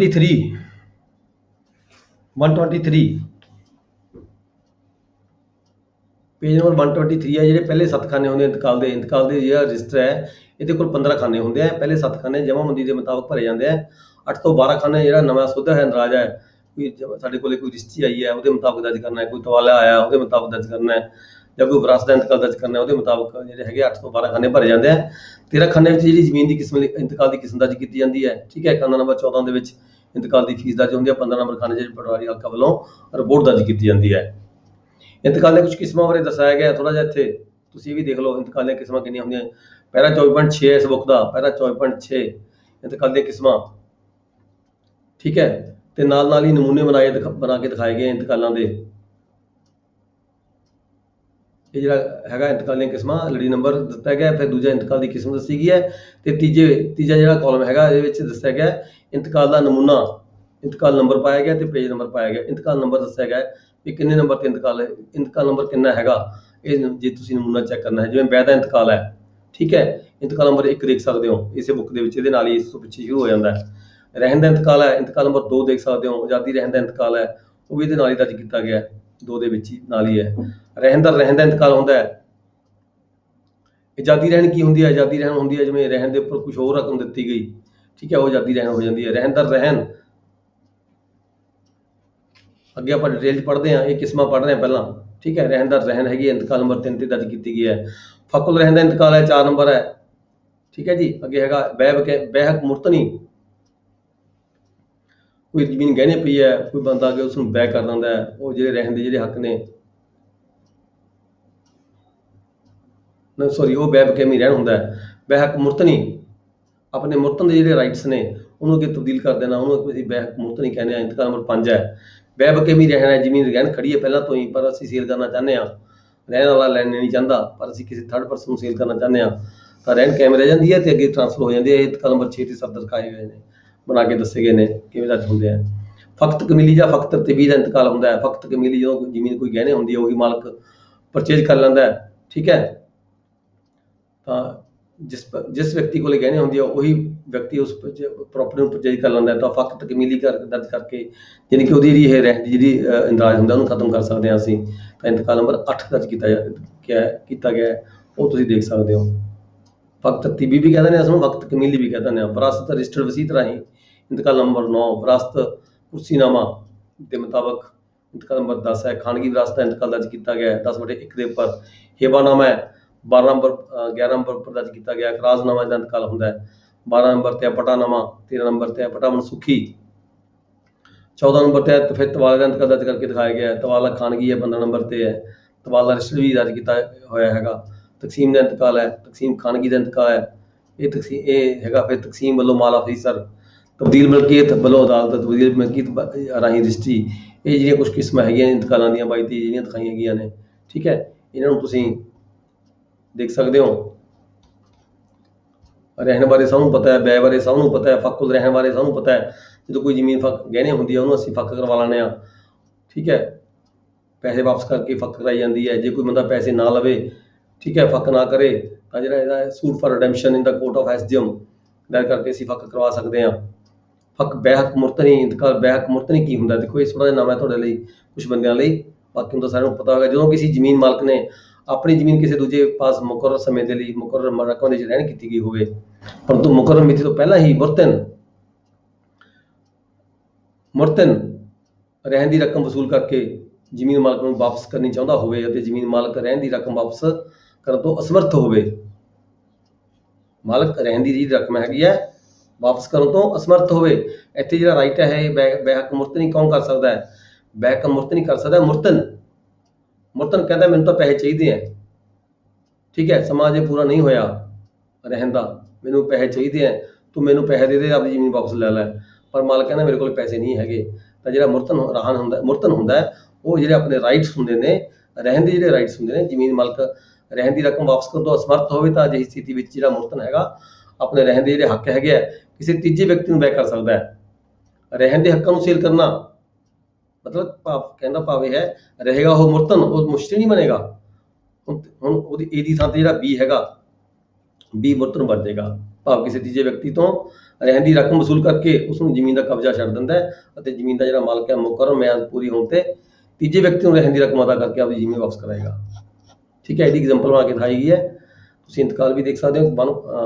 ਇੰਤਕਾਲ ਨੰਬਰ 5 ਹੈ, ਪੰਨਾ ਨੰਬਰ 141 ਤੇ ਉੱਪਰ ਦਰਜ ਕੀਤਾ ਗਿਆ ਹੈ। ਇੰਤਕਾਲ ਬੇਬਕੈਮੀ ਰਹਿਣ ਕੀ ਹੁੰਦਾ? ਮੈਂ ਦੱਸਿਆ ਪਹਿਲਾਂ ਤੁਹਾਨੂੰ, ਜਦੋਂ ਕੋਈ ਮਾਲਕ ਹੈ, ਮਾਲਕ ਨੇ ਜ਼ਮੀਨ ਕਿਸੇ ਨੂੰ ਗਹਿਣੇ ਕੀਤੀ ਵੀ ਹੈ, ਮਾਲਕ ਕਹਿੰਦਾ ਹੁਣ ਮੈਨੂੰ ਹੋਰ ਪੈਸੇ ਚਾਹੀਦੇ ਨੇ। ਜਿਹੜਾ ਇੰਤਕਾਲ ਜਿਹੜਾ ਉੱਪਰ ਪੜਿਆ ਉੱਥੇ ਰਹਿਣ, ਉੱਥੇ ਮੁਰਤਨ ਨੂੰ ਅਧਿਕਾਰ ਹੈ, ਇੱਥੇ ਕੀ ਹੈ? ਅਧਿਕਾਰ ਹੈ ਰਾਹਿਨ ਨੂੰ, ਮਾਲਕ ਨੂੰ ਅਧਿਕਾਰ ਹੈ। ਮਾਲਕ ਕਹਿੰਦਾ ਮੈਨੂੰ ਹੋਰ ਪੈਸੇ ਚਾਹੀਦੇ ਨੇ, ਮੁਰਤਨ ਨੂੰ ਕਹਿੰਦਾ, ਮੁਰਤਨ ਕਹਿੰਦਾ ਮੇਰੇ ਕੋਲ ਤਾਂ ਪੈਸੇ ਹੈ ਨਹੀਂ ਗੇ, ਪਰ ਮਾਲਕ ਕਹਿੰਦਾ ਫਿਰ ਮੈਂ ਤਾਂ ਆਪਣੀ ਜ਼ਮੀਨ ਸੇਲ ਕਰਨੀ ਹੈ, ਠੀਕ ਹੈ। ਇੱਥੇ ਜਿਹੜਾ ਮਾਲਕ ਹੈ ਆਪਣਾ ਜਿਹੜੀ ਜ਼ਮੀਨ ਹੈਗੀ ਉਹਨੂੰ ਸੇਲ ਕਰ ਦਿੰਦਾ ਹੈ, ਜ਼ਮੀਨ ਖੜੀ ਰਹਿੰਦੀ ਹੈ ਦੀ ਰਹਿਣ। ਤਾਂ ਜਿਹੜਾ ਅਸਲ ਮਾਲਕ ਹੈ ਜਿਹਨੂੰ ਜ਼ਮੀਨ ਵੇਚੀ ਹੈ, ਜਿਹੜਾ ਮੁਸ਼ਤਰੀ ਹੈ, ਉਹ ਮੁਸ਼ਤਰੀ ਹੀ ਜਿਹੜੀ ਰਕਮ ਦੀ ਰਹਿਣ ਦੀ ਜਿਹੜੀ ਰਕਮ ਹੈਗੀ ਉਹ ਅਦਾ ਕਰਕੇ ਮੁਰਤਦ ਤੋਂ ਜਿਹੜਾ ਆਪਦਾ ਰਕਬਾ ਹੈਗਾ ਉਹ ਖਾਲੀ ਕਰਾ ਸਕਦਾ ਹੈ, ਲੈ ਸਕਦਾ ਹੈ। ਇਹ ਇੰਤਕਾਲ ਨੰਬਰ ਜਿਹੜਾ 6 ਹੈ, ਪੰਨਾ ਨੰਬਰ 142 ਦੇ ਉੱਪਰ ਦਰਜ ਕਰਕੇ ਦਿਖਾਇਆ ਗਿਆ। ਤੁਸੀਂ ਉਹ ਜਿਹੜਾ ਦੇਖ ਸਕਦੇ ਹੋ ਰੈਫਰੈਂਸ ਦੇ ਲਈ। ਐਗਜ਼ਾਮਪਲਾਂ ਦੋ ਦਿੱਤੀਆਂ ਗਈਆਂ ਇਹਦੇ ਵਿੱਚ। ਫਿਰ ਇਹ ਫਕਤ ਤਕਮੀਲੀ ਦਾ ਇੰਤਕਾਲ ਹੁੰਦਾ ਹੈ। ਫਕਤ ਤਕਮੀਲੀ ਜਿਵੇਂ ਆਪਾਂ ਗੱਲ ਕੀਤੀ ਹੈ, ਪਹਿਲਾਂ ਤੋਂ ਹੀ ਜਿਹੜੀ ਜ਼ਮੀਨ ਹੈ ਕਿਸੇ ਮੁਰਤਨ ਕੋਲੇ ਹੈਗੀ ਹੈ, ਠੀਕ ਹੈ, ਉਹੀ ਮੁਰਤਨ ਨੇ ਪੈਸੇ ਹੋਰ ਦੇ ਕੇ ਜਿਹੜਾ ਮਾਲਕ ਹੈਗਾ, ਮਾਲਕ ਨੂੰ ਪੇਮੈਂਟ ਪੂਰੀ ਦੇ ਕੇ ਜਿਹੜੀ ਜ਼ਮੀਨ ਹੈ ਉਹ ਆਪਦੇ ਖਰੀਦ ਲਈ ਹੈ, ਲੈ ਲਈ ਹੈ, ਜਿਵੇਂ ਅਕਸਰ ਸਾਡੇ ਪਿੰਡਾਂ ਵਿੱਚ ਹੁੰਦਾ ਹੈ, ਠੀਕ ਹੈ। ਫਿਰ ਉਸ ਤੋਂ ਬਾਅਦ ਜਿਹੜਾ ਇੰਤਕਾਲ ਦਰਜ ਕੀਤਾ ਗਿਆ ਹੁੰਦਾ ਉਹ ਪਹਿਲਾਂ ਰਹਿੰਦਾ ਹੁੰਦਾ ਤੇ ਨਾਲ ਹੀ ਫਿਰ ਉਹ ਜਿਹੜਾ ਪਾਰਟੀ ਹੈਗੀ ਆ ਉਹ ਫੱਕ ਕਰਾਏ ਬਗੈਰ, ਠੀਕ ਹੈ, ਬੈਦਾ ਇੰਤਕਾਲ ਵੀ ਕਰਵਾ ਲੈਂਦੀ ਹੈ। ਹੁਣ ਉੱਥੇ ਕੀ ਹੁੰਦਾ, ਸ਼ੋਅ ਕੀ ਹੁੰਦਾ ਰਿਕਾਰਡ ਦੇ ਵਿੱਚ, ਉਹੀ ਮਾਲਕ ਤੇ ਉਹੀ ਮੁਰਤਨ ਸ਼ੋਅ ਹੋ ਜਾਂਦਾ ਹੈ। ਸੇਮ ਮਾਲਕ ਵੱਲੋਂ ਰਹਿਣ ਤੇ ਸੇਮ ਮਾਲਕ ਹੀ ਮੁਰਤਨ ਬਣ ਜਾਂਦਾ ਹੈ। ਤਾਂ ਐਸੇ ਇੰਤਕਾਲ ਨੂੰ ਜਿਹੜਾ ਰਿਕਾਰਡ ਹੈ ਉਸਨੂੰ ਦਰੁਸਤ ਕਰਨ ਦੀ ਖਾਤਰ ਫਕਤ ਤਕਮੀਲ ਦਾ ਇੰਤਕਾਲ ਦਰਜ ਕਰਕੇ ਅਸੀਂ ਜਿਹੜਾ ਨੀਚੇ ਵਾਲਾ ਪੋਰਸ਼ਨ ਹੁੰਦਾ ਰਹਿਣ ਵਾਲਾ ਉਹਨੂੰ ਖਤਮ ਕਰ ਦਿੰਦੇ ਹਾਂ। ਇੰਤਕਾਲ ਵਿਰਾਸਤ ਬੂਰੇ ਰਜਿਸਟਰਡ ਵਸੀਅਤ ਤੇ ਸਾਨੂੰ ਪਤਾ ਹੀ ਹੈ ਸਾਰਿਆਂ ਨੂੰ ਵੀ ਜਿਸ ਦੇ ਹੱਕ ਵਿੱਚ ਵਸੀਅਤ ਹੋਈ ਹੁੰਦੀ ਹੈ, ਠੀਕ ਹੈ, ਉਹਨਾਂ ਦੇ ਮੁਤਾਬਕ ਜਿਹੜਾ ਹੈਗਾ ਵੀ ਬੰਦੇ ਦੀ ਡੈਥ ਹੋ ਜਾਂਦੀ ਹੈ, ਵਸੀਅਤ 'ਚ ਜਿਸ ਬੰਦੇ ਨੂੰ ਰਾਈਟਸ ਦਿੱਤੇ ਗਏ ਨੇ ਉਹਦੇ ਮੁਤਾਬਕ ਉਹਦੇ ਨਾਲ ਜਿਹੜਾ ਇੰਤਕਾਲ ਦਰਜ ਕੀਤਾ ਜਾਂਦਾ ਹੈ। ਇੰਤਕਾਲ ਵਿਰਾਸਤ ਬੂਰੇ ਕੁਰਸੀਨਾਮਾ, ਜਿੱਥੇ ਕਿਤੇ ਬੰਦਾ ਮਰ ਜਾਂਦਾ ਹੈ, ਉਹਦੀ ਵਸੀਅਤ ਨੇ ਉਹਨੇ ਨਾ ਵਸੀਅਤ ਰਜਿਸਟਰ ਕਰਵਾਈ ਹੈ ਤੇ ਨਾ ਹੀ ਖਾਨਗੀ ਵਸੀਅਤ ਕਰਕੇ ਗਿਆ, ਤਾਂ ਫਿਰ ਕੀ ਹੁੰਦਾ ਹੈ, ਤਾਂ ਉਹ ਜਿਹੜਾ ਬੰਦਾ ਮਰ ਰਿਹਾ ਉਹਦੀ ਡੈਥ ਹੋਏ ਡਿਸੀਜ਼ਡ ਪਰਸਨ ਜਿਹੜੀ ਵਿਰਾਸਤ ਹੈਗੀ ਹੈ ਉਹਦੇ ਕੁਦਰਤੀ ਵਾਰਸਾਂ ਨੂੰ ਜਾਏਗੀ। ਕੁਦਰਤੀ ਵਾਰਸ ਕਿਵੇਂ ਹੁੰਦੇ ਨੇ, ਇਸ ਬੁੱਕ ਦੇ ਵਿੱਚ ਜਿਹੜਾ ਹੈਗਾ ਇੱਕ ਪੂਰਾ ਚੈਪਟਰ ਦਿੱਤਾ ਗਿਆ ਸਕਸੈਸ਼ਨ ਦੇ ਸੰਬੰਧ ਵਿੱਚ। ਕਲਾਸ 1 ਦੇ ਲੀਗਲ ਹੀਅਰਸ ਹੁੰਦੇ ਨੇ, ਫਿਰ ਕਲਾਸ 2 ਦੇ ਲੀਗਲ ਹੁੰਦੇ ਆ, ਠੀਕ ਹੈ। ਸਭ ਤੋਂ ਪਹਿਲਾਂ ਜਿਹੜੀ ਵਿਰਾਸਤ ਜਾਂਦੀ ਹੈ ਉਹ ਕਲਾਸ 1 ਦੇ ਲੀਗਲ ਹੀਅਰਸ ਨੂੰ ਜਾਂਦੀ ਹੈ। ਕਲਾਸ 1 ਦੇ ਲੀਗਲ ਹੀਅਰਸ 'ਚ ਬਹੁਤ ਸਾਰੇ ਆ ਜਾਂਦੇ ਨੇ, ਜਿਵੇਂ ਮਦਰ ਆ ਜਾਂਦੀ ਹੈ, ਵਾਈਫ ਆ ਜਾਂਦੀ ਹੈ, ਬੱਚੇ, ਮੁੰਡੇ, ਲੜਕੇ, ਲੜਕੀਆਂ, ਠੀਕ ਹੈ। ਜੇ ਕਿਸੇ ਲੜਕੀ ਦੀ ਡੈਥ ਹੋ ਜਾਂਦੀ ਹੈ ਤਾਂ ਉਹਦੇ ਜਿਹੜੇ ਵਾਰਸ ਨੇ ਉਹ ਆ ਜਾਂਦੇ ਨੇ। ਤੇ ਤੁਸੀਂ ਇਹ ਬੁੱਕ ਦੇ ਵਿੱਚ ਤੁਸੀਂ ਦੇਖ ਸਕਦੇ ਹੋ, ਇੱਕ ਚੈਪਟਰ ਹੈਗਾ ਪੂਰਾ ਸਕਸੈਸ਼ਨ ਦੇ ਬਾਰੇ, ਉਹਨੂੰ ਤੁਸੀਂ ਰੈਫਰੈਂਸ ਕਰਕੇ ਦੇਖ ਸਕਦੇ ਹੋ। ਬਹੁਤ ਲੰਮਾ ਚੌੜਾ ਹੈਗਾ, ਜਿਹਦੇ 'ਚ ਵਿਰਾਸਤ ਹੈ, ਕੋਈ ਬੰਦਾ ਡੈਥ ਹੋ ਜਾਂਦੀ ਉਹਦੀ ਵਿਰਾਸਤ ਕਿਹਨੂੰ ਜਾਂਦੀ ਹੈ। ਕਲਾਸ 1 ਦਾ ਕੋਈ ਲੀਗਲ ਹੀਅਰ ਨਹੀਂ ਹੁੰਦਾ, ਠੀਕ ਹੈ। ਤਾਂ ਜਿਹੜੀ ਵਿਰਾਸਤ ਚਲੀ ਜਾਂਦੀ ਹੈ ਉਹ ਸੈਕੰਡ ਕਲਾਸ 'ਚ ਚਲੀ ਜਾਂਦੀ ਹੈ। ਸੈਕੰਡ ਦੇ ਵਿੱਚ ਕੌਣ ਵਾਰਸ ਹੁੰਦੇ ਨੇ, ਸਭ ਤੋਂ ਪਹਿਲਾਂ ਜਿਹੜਾ ਫਾਦਰ ਹੁੰਦਾ ਹੈ, ਸੈਕੰਡ ਦੇ ਵਿੱਚ ਨੰਬਰ 1 ਤੇ ਆ ਜਾਂਦਾ ਹੈ, ਫਾਦਰ ਨੂੰ ਵਿਰਾਸਤ ਜਾਂਦੀ ਹੈ। ਇਹ ਕਲਾਸ 1 ਦਾ ਕੋਈ ਵੀ ਲੀਗਲ ਹੀਅਰ ਨਾ ਹੋਵੇ, ਯਾਨੀ ਕਿ ਮੁੰਡਾ ਨਾ ਹੋਵੇ, ਕੁੜੀ ਨਾ ਹੋਵੇ, ਮਾਂ ਨਾ ਹੋਵੇ, ਵਾਈਫ ਨਾ ਹੋਵੇ, ਪੋਤਾ ਨਾ ਹੋਵੇ, ਪੜੋਤਾ ਨਾ ਹੋਵੇ, ਪੋਤੀ ਨਾ ਹੋਵੇ, ਪੜੋਤੀ ਨਾ ਹੋਵੇ, ਨੂੰਹਾਂ ਨਾ ਹੋਣ ਉਹਦੀਆਂ ਮੁੰਡਿਆਂ ਦੀਆਂ, ਠੀਕ ਹੈ। ਇਹ ਕਲਾਸ 1 ਦੇ ਲੀਗਲ ਹੀਅਰਸ ਜਿਹੜੇ ਦਿਖਾਏ ਗਏ ਹੈ ਇਸ ਬੁੱਕ ਦੇ ਵਿੱਚ ਤੁਸੀਂ ਦੇਖ ਪਾਓਗੇ।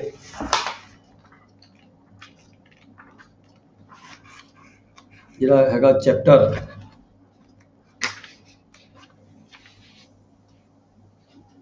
32 ਤੇ ਹੈਗਾ, ਪਹਿਲੀ ਸ਼੍ਰੇਣੀ ਦੇ ਵਾਰਸ ਕਿਹੜੇ ਹੁੰਦੇ ਆ। ਚੈਪਟਰ 32 ਹੈ, ਪੇਜ ਨੰਬਰ 203 ਹੈਗਾ ਇਸ ਬੁੱਕ ਗ੍ਰੀਨ ਬੁੱਕ ਦੇ ਵਿੱਚ, ਪੇਜ ਨੰਬਰ 203 ਹੈ ਤੇ ਲੈਸਨ ਹੈਗਾ 32, ਪਹਿਲੀ ਸ਼੍ਰੇਣੀ ਦੇ ਵਾਰਸ ਕਿਹੜੇ ਹੁੰਦੇ ਨੇ, ਠੀਕ ਹੈ। ਇਹਦੀ ਵਿਰਾਸਤ ਹੁੰਦੀ ਹੈ ਜਦੋਂ ਕਿਸੇ ਨੇ ਵਸੀਅਤ ਨਹੀਂ ਕਰਾਈ ਹੁੰਦੀ, ਤਾਂ ਇਹ ਸਕਸੈਸ਼ਨ ਜਿਹੜਾ ਜਾਂਦਾ ਹੈਗਾ ਇਹਦੇ ਮੁਤਾਬਕ ਜਾਂਦਾ ਹੈਗਾ, ਸਕਸੈਸ਼ਨ ਐਕਟ ਦੇ ਅਕੋਰਡਿੰਗ ਜਾਂਦਾ ਹੈ। ਕਲਾਸ 1 ਦੇ ਲੀਗਲ ਹੀਅਰਸ ਤੇ ਕਲਾਸ 2 ਦੇ ਲੀਗਲ ਹੀਅਰਸ। ਇਹਦੇ ਬਾਰੇ ਬਹੁਤ ਲੰਮਾ ਚੌੜਾ ਬਹੁਤ ਟਾਈਮ ਲੱਗ ਸਕਦਾ ਜੇ ਅਸੀਂ ਉਧਰ ਜਾਵਾਂਗੇ, ਪਰ ਆਪਾਂ ਗੱਲ ਕਰ ਰਹੇ ਹਾਂ ਇੱਥੇ ਇਕੱਲੇ ਇੰਤਕਾਲਾਂ ਦੇ ਸੰਬੰਧ ਵਿੱਚ ਕਿਹੜੀ ਕਿਸਮ ਦੇ ਇੰਤਕਾਲ ਹੁੰਦੇ ਨੇ। ਖਾਨਗੀ ਇੰਤਕਾਲ ਜਿਹੜਾ ਹੁੰਦਾ ਹੈ ਉਹ ਕੋਈ ਵਿਅਕਤੀ ਜਿਹੜਾ ਹੈਗਾ ਵਸੀਅਤ ਕਰਕੇ ਜਾਂਦਾ, ਪਰ ਉਸਨੂੰ ਵਸੀਅਤ ਨੂੰ ਕੋਈ ਤਹਿਸੀਲ ਦੇ ਵਿੱਚ ਜਾ ਕੇ ਰਜਿਸਟਰ ਕਰਾਉਣ ਤੋਂ ਸਮਰਥ ਹੁੰਦਾ ਕਿ ਨਹੀਂ ਕਿਸੇ ਕਾਰਨ ਕਰਾ ਸਕਿਆ ਹੁੰਦਾ, ਠੀਕ ਹੈ। ਤਾਂ ਜਿਹੜੀ ਵਸੀਅਤ ਹੁੰਦੀ ਹੈ ਉਹਨੂੰ ਅਸੀਂ ਖਾਨਗੀ ਵਸੀਅਤ ਕਹਿੰਦੇ ਹਾਂ।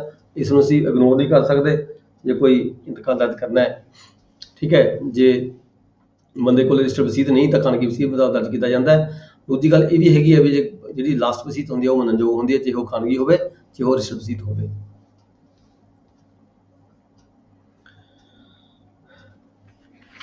ਦੈਨ ਆ ਜਾਂਦਾ ਹੈ ਇੰਤਕਾਲ ਹਿਬਾਨਾਮਾ। ਹਿਬਾਨਾਮਾ ਜਦੋਂ ਕੋਈ ਵਿਅਕਤੀ ਕਿਸੇ ਨੂੰ ਕੋਈ ਜ਼ਮੀਨ ਦਾਨ ਦੇ ਦਿੰਦਾ ਹੈ, ਕੋਈ ਜਾਇਦਾਦ ਦਾਨ ਦਿੰਦਾ, ਇਹਦੀ ਰਜਿਸਟਰੀ ਹੁੰਦੀ ਹੈ ਹਿਬਾਨਾਮੇ ਦੀ, ਠੀਕ ਹੈ। ਉਹਦੇ ਮੁਤਾਬਕ ਜਿਹੜਾ ਇੰਤਕਾਲ ਹੈ ਹਿਬਾਨਾਮਾ ਦਰਜ ਕੀਤਾ ਜਾਂਦਾ ਹੈ। ਇੰਤਕਾਲ ਨੰਬਰ 11 ਹਿਬਾਨਾਮੇ ਦਾ ਇੰਤਕਾਲ ਦਰਜ ਕਰਕੇ ਦਿਖਾਇਆ ਗਿਆ, ਤੁਸੀਂ ਦੇਖ ਸਕਦੇ ਹੋ। ਅੱਗੇ ਇਹਦਾ ਇੰਪੋਰਟੈਂਟ ਹੈਗਾ ਸੈਕਸ਼ਨ ਲੜੀ ਨੰਬਰ 13 ਤੇ ਇਖਰਾਜਨਾਮਾ ਇੰਤਕਾਲ। ਇਹ ਬਹੁਤ ਇੰਪੋਰਟੈਂਟ ਹੈਗਾ, ਅਕਸਰ ਤੁਹਾਨੂੰ ਡੀਲ ਤੁਸੀਂ ਕਰਦੇ ਹੋ ਰੋਜ਼ਾਨਾ, ਤੁਹਾਡੇ ਕੋਲ ਇਹੋ ਜਿਹੇ ਕੇਸ ਆਉਂਦੇ ਰਹਿੰਦੇ ਨੇ। ਜਦੋਂ ਕੋਈ ਜਾਇਦਾਦ ਦਾ ਜਿਹੜਾ ਮਾਲਕ ਹੈ ਅਚਾਨਕ ਡੈਥ ਹੋ ਜਾਂਦੀ ਹੈ, ਅਚਾਨਕ ਲਾਪਤਾ ਹੋ ਜਾਵੇ, ਲਾਪਤਾ ਹੋਏ ਨੂੰ ਜਿਹੜੇ ਹੈਗੇ 7 ਸਾਲ ਘੱਟੋ ਘੱਟ ਬੀਤ ਚੁੱਕੇ ਹੋਣ, ਇਸ 7 ਸਾਲ ਦੇ ਸਮੇਂ ਦਰਮਿਆਨ ਉਹ ਆਪਣੇ ਕਿਸੇ ਵੀ ਸਕੇ ਸੰਬੰਧੀ ਜਾਂ ਰਿਸ਼ਤੇਦਾਰ ਜਾਂ ਜਾਣਕਾਰ ਨੂੰ ਨਾ ਮਿਲਿਆ ਹੋਵੇ, ਕਿਸੇ ਵੀ ਸਕੇ ਸੰਬੰਧੀ ਨੂੰ ਕਿਸੇ ਰਿਸ਼ਤੇਦਾਰ ਨੂੰ, ਕਿਸੇ ਜਾਣਕਾਰ ਨੂੰ ਨਾ ਮਿਲਿਆ ਹੋਵੇ। ਇਹ ਸਮਝਿਆ ਜਾਂਦਾ ਹੈ ਕਿ ਜਿਹੜਾ ਗੁੰਮਸ਼ੁਦਾ ਵਿਅਕਤੀ ਮਰ ਚੁੱਕਿਆ, ਇਹ ਪ੍ਰਜ਼ਿਊਮ ਕਰ ਲਿਆ ਜਾਂਦਾ ਹੈ, ਮਰਿਆ ਹੋਵੇ ਚਾਹੇ ਨਾ ਮਰਿਆ ਹੋਵੇ, ਪਰ it is to be presumed that he has died. ਜਦੋਂ ਤੱਕ ਉਹ 7 ਸਾਲ ਦੇ ਅੰਦਰ ਅੰਦਰ ਕਿਸੇ ਨੂੰ ਨਾ ਮਿਲਿਆ ਹੋਵੇ, ਕਿਸੇ ਨੇ ਨਾ ਦੇਖਿਆ ਹੋਵੇ, ਤਾਂ ਗੁੰਮਸ਼ੁਦਾ ਵਿਅਕਤੀ ਦੇ ਵਾਰਸਾਂ ਉਹਦੇ ਵੱਲੋਂ ਸੰਬੰਧਿਤ ਐਸਡੀਐਮ ਜਾਂ ਤਹਿਸੀਲਦਾਰ ਜਾਂ ਪਟਵਾਰੀ ਹਲਕਾ ਦੇ ਪਾਸ 7 ਸਾਲ ਦਾ ਸਮਾਂ ਗੁਜ਼ਰਨ ਤੋਂ ਬਾਅਦ ਜਿਹੜੀ ਗੁੰਮਸ਼ੁਦਗੀ ਸੰਬੰਧੀ ਜਿਹੜੀ ਹੈਗੀ ਹੈ ਦਰਖਾਸਤ ਦਿੱਤੀ ਜਾਂਦੀ ਹੈ। ਥਾਣੇ ਦੇ ਵਿੱਚ ਨਾਲ ਕਾਰਵਾਈ ਕੀਤੀ ਜਾਂਦੀ ਹੈ। ਥਾਣੇ ਦਾ ਦਰਖਾਸਤ ਉਸੇ ਵੇਲੇ ਦਿੱਤੀ ਜਾਂਦੀ ਹੈ ਜਦੋਂ ਕੋਈ ਬੰਦਾ ਗੁੰਮ ਹੋ ਜਾਂਦਾ ਹੈ। ਠੀਕ ਹੈ, FIR ਤਾਂ ਲਾਉਸ ਉਸੇ ਵੇਲੇ ਕਰਾ ਦਿੱਤੀ ਜਾਂਦੀ ਹੈ ਜਦੋਂ ਬੰਦਾ ਗੁੰਮ ਹੁੰਦਾ ਹੈ, ਉੱਥੇ FIR ਦਰਜ ਕਰਾਈ ਜਾਂਦੀ ਹੈ ਥਾਣੇ ਦੇ ਕੰਸਰਨ ਥਾਣੇ ਦੇ ਵਿੱਚ। ਫਿਰ ਜਦੋਂ 7 ਸਾਲ ਦਾ ਸਮਾਂ ਪੂਰਾ ਹੋ ਜਾਂਦਾ ਹੈ, ਫਿਰ ਉਹ ਕੰਸਰਨ ਪਰਿਵਾਰ ਦੇ ਜਿਹੜੇ ਮੈਂਬਰ ਹੈਗੇ ਆ, ਉਹ ਪਟਵਾਰੀ ਹਲਕਾ ਨੂੰ ਜਾਂ ਤਹਿਸੀਲਦਾਰ ਨੂੰ ਜਾਂ SDO ਨੂੰ ਅਰਜੀ ਦੇ ਸਕਦੇ ਨੇ ਕਿ ਸਾਡਾ ਸਾਡਾ ਇਹ ਫੈਮਿਲੀ ਮੈਂਬਰ ਸੀਗਾ, ਇਹਨੂੰ ਗੁੰਮ ਹੋਏ ਨੂੰ 7 ਸਾਲ ਹੋ ਚੁੱਕੇ ਨੇ। ਕਾਨੂੰਨੀ ਵਾਰਸਾਂ ਦਾ ਜ਼ਿਕਰ ਕਰਦੇ ਹੋਏ ਵੀ ਅਸੀਂ ਉਹਦੇ ਵਾਰਸ ਹੈਗੇ ਤੇ ਨਾਲ ਹਲਫੇ ਬਿਆਨ ਵੀ ਪੇਸ਼ ਕਰਦੇ ਨੇ, ਤੇ ਨਾਲ ਜਿਹੜੀ FIR ਉਸ ਵੇਲੇ ਦਰਜ ਕਰਾਈ ਹੁੰਦੀ ਹੈ ਉਹਦੀ ਕਾਪੀ ਵੀ ਸ਼ਾਮਲ ਕੀਤੀ ਜਾਂਦੀ ਹੈ। ਤੇ ਗੁੰਮਸ਼ੁਦਾ ਵਿਅਕਤੀ ਦੀ ਜਿਹੜੀ ਜਾਇਦਾਦ ਦਾ ਵੇਰਵਾ ਦਿੰਦੇ ਹੋਏ ਉਹਨਾਂ ਵੱਲੋਂ ਇਹ ਕਿਹਾ ਜਾਂਦਾ ਹੈ ਵੀ ਜਿਹੜੀ ਸਾਡੀ ਇਹ 7 ਸਾਲ ਦਾ ਸਮਾਂ ਗੁਜ਼ਰਨ ਉਪਰੰਤ ਜਦੋਂ ਅਰਜੀ ਦਿੱਤੀ ਜਾਂਦੀ ਹੈ, ਨਾਲ ਹਲਫੇ ਬਿਆਨ, ਨਾਲ ਵਾਰਸਾਂ ਦਾ ਵੇਰਵਾ ਤੇ ਨਾਲ FIR ਦੀ ਕਾਪੀ ਸ਼ਾਮਲ ਕੀਤੀ ਜਾਂਦੀ ਹੈ, ਤੇ ਗੁੰਮਸ਼ੁਦਾ ਵਿਅਕਤੀ ਜਾਇਦਾਦ ਵਾਰਸ ਦੇ ਨਾਮ ਤਬਦੀਲ ਕਰਨ ਦੀ ਮੰਗ ਕੀਤੀ ਜਾਂਦੀ ਹੈ SDO ਦੀ ਪ੍ਰਵਾਨਗੀ ਉਪਰੰਤ। ਫਿਰ ਕੀ ਹੈਗਾ, ਜਿਹੜੇ ਇਸ ਕੇਸ ਦੇ ਵਿੱਚ ਜਿਹੜੀ ਹੈਗੀ ਹੈ ਰਿਪੋਰਟ ਪਟਵਾਰੀ ਹਲਕਾ ਤੋਂ ਤਹਿਸੀਲਦਾਰ ਤੋਂ ਹੋ ਕੇ ਜਿਹੜੀ SDO ਕੋਲ ਚਲੀ ਜਾਂਦੀ ਹੈ, SDO ਤੋਂ ਪ੍ਰਵਾਨਗੀ ਆਉਂਦੀ ਹੈ। SDO ਦੀ ਜਿਹੜੀ ਪ੍ਰਵਾਨਗੀ ਆਉਣ ਉਪਰੰਤ ਹੀ ਜਿਹੜਾ ਇਹ ਇੰਤਕਾਲ ਇਖਰਾਜਨਾਮੇ ਦਾ ਦਰਜ ਕੀਤਾ ਜਾਂਦਾ ਹੈ। ਪਹਿਲਾਂ ਇਹ ਇੰਤਕਾਲ ਦਰਜ ਨਹੀਂ ਕਰਨਾ ਚਾਹੀਦਾ। ਠੀਕ ਹੈ, ਪ੍ਰਵਾਨਗੀ ਲੈ ਕੇ ਹੀ ਜਿਹੜੀ ਫਾਈਲ ਬਣਾ ਕੇ ਭੇਜੀ ਜਾਂਦੀ ਹੈ, ਫਾਈਲ ਬਣਾ ਕੇ ਪ੍ਰਵਾਨਗੀ ਲੈ ਕੇ ਹੀ ਜਿਹੜਾ ਹੈ ਇੰਤਕਾਲ ਦਰਜ ਕੀਤਾ ਜਾਣਾ ਬਣਦਾ ਹੁੰਦਾ ਹੈ। ਇਖਰਾਜਨਾਮਾ ਵਾਰਸਾਂ ਦੇ ਨਾਮ ਦਰਜ ਕੀਤਾ ਜਾਂਦਾ ਹੈ। ਵਾਰਸ ਦਰਜ ਕਿਹਦੇ ਨਾਮ ਕੀਤਾ ਜਾਂਦਾ ਹੈ? ਆਪਣਾ ਸੁਕਸੈਸ਼ਨ ਐਕਟ ਦੇ ਅਕੋਰਡਿੰਗ ਪਹਿਲੀ ਸ਼੍ਰੇਣੀ ਦੇ ਜਿਹੜੇ ਵਾਰਸ ਹੁੰਦੇ ਆ ਉਹਨਾਂ ਦੇ ਨਾਮ ਦਰਜ ਕਰਕੇ ਮਾਲ ਅਫਸਰ ਵੱਲੋਂ ਕਾਰਵਾਈ ਮੁਕੰਮਲ ਉਪਰੰਤ ਜਿਹੜਾ ਫੈਸਲਾ ਕਰ ਦਿੱਤਾ ਜਾਂਦਾ ਹੈ।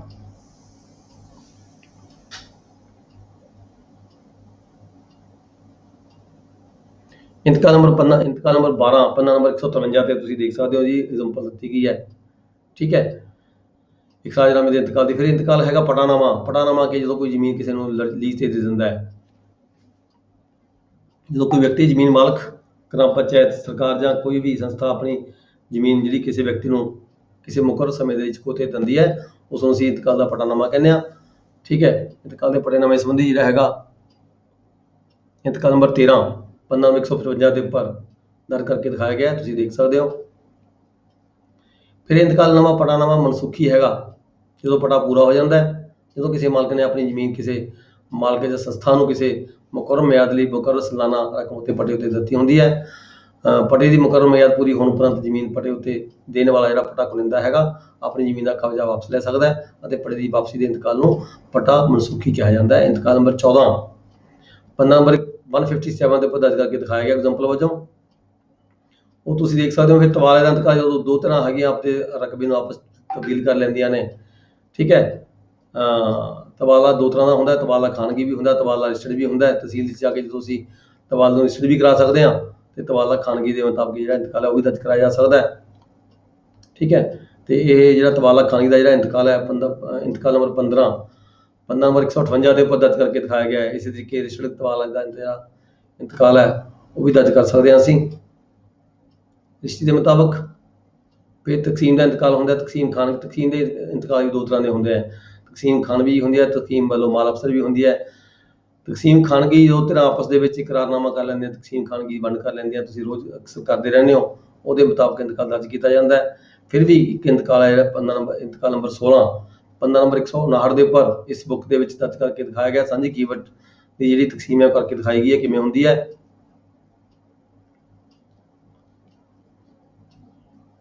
ਤਕਸੀਮ ਵੱਲੋਂ ਮਾਲ ਅਫਸਰ ਜੋ ਧਿਰਾਂ ਦੀ ਆਪਸ ਵਿੱਚ ਸਹਿਮਤੀ ਨਾ ਹੋਵੇ ਤਾਂ ਜਿਹੜੀ ਤਕਸੀਮ ਜਿਹੜੀ ਹੈਗੀ ਆ ਤਹਿਸੀਲ ਇਸ ਅਸਿਸਟੈਂਟ ਕਲੈਕਟਰ ਫਸਟ ਗ੍ਰੇਡ ਇਸ ਤਕਸੀਮ ਦੇ ਕੇਸਾਂ ਦੇ ਵਿੱਚ ਨਾਇਬ ਤਹਿਸੀਲਦਾਰ ਨੂੰ ਵੀ AC ਫਸਟ ਗ੍ਰੇਡ ਦੀਆਂ ਪਾਵਰਾਂ ਦਿੱਤੀਆਂ ਹੁੰਦੀਆਂ ਨੇ, ਤੇ ਤਹਿਸੀਲਦਾਰ ਕੋਲ ਵੀ AC ਫਸਟ ਗ੍ਰੇਡ ਦੀਆਂ ਪਾਵਰਾਂ ਹੁੰਦੀਆਂ ਨੇ। ਅਦਰਵਾਈਜ਼ ਤਹਿਸੀਲਦਾਰ ਤੇ ਨਾਇਬ ਤਹਿਸੀਲਦਾਰ AC ਸੈਕੰਡ ਗ੍ਰੇਡ ਹੁੰਦੇ ਆ, ਪਰ ਫਾਰ ਦਿਸ ਪਰਪਸ ਜਿਹੜੀਆਂ ਪਾਵਰਸ ਹੁੰਦੀਆਂ ਨੇ ਅਸਿਸਟੈਂਟ ਕਲੈਕਟਰ ਫਸਟ ਗ੍ਰੇਡ ਦੀਆਂ ਹੁੰਦੀਆਂ ਨੇ। ਇਹਦੇ ਤਹਿਤ ਜਿਹੜੀ ਹੈਗੀ ਹੈ ਤਕਸੀਮ ਦੀ ਕਾਰਵਾਈ ਚੱਲਦੀ ਹੈ। ਉਹ ਬਹੁਤ ਲੰਮਾ ਚੌੜਾ ਤਰੀਕਾ ਹੈਗਾ ਜਿਹੜਾ ਤਕਸੀਮ ਦਾ ਹੈਗਾ।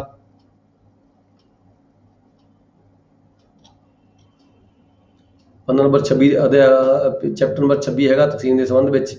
ਠੀਕ ਹੈ, ਉਹਦੇ ਵਿੱਚ ਤੁਸੀਂ ਜਾ ਕੇ ਤਕਸੀਮ ਦੀ ਜਿਹੜੀ ਕਾਰਵਾਈ ਹੈ ਕਿਵੇਂ ਕੀਤੀ ਜਾਂਦੀ ਹੈ, ਕਿਵੇਂ ਦਰਖਾਸਤ ਦਿੱਤੀ ਜਾਂਦੀ ਹੈ, ਦਰਖਾਸਤ ਦਾ ਨਮੂਨਾ ਵੀ ਬਣਾ ਕੇ ਦਿਖਾਇਆ ਗਿਆ ਹੈ।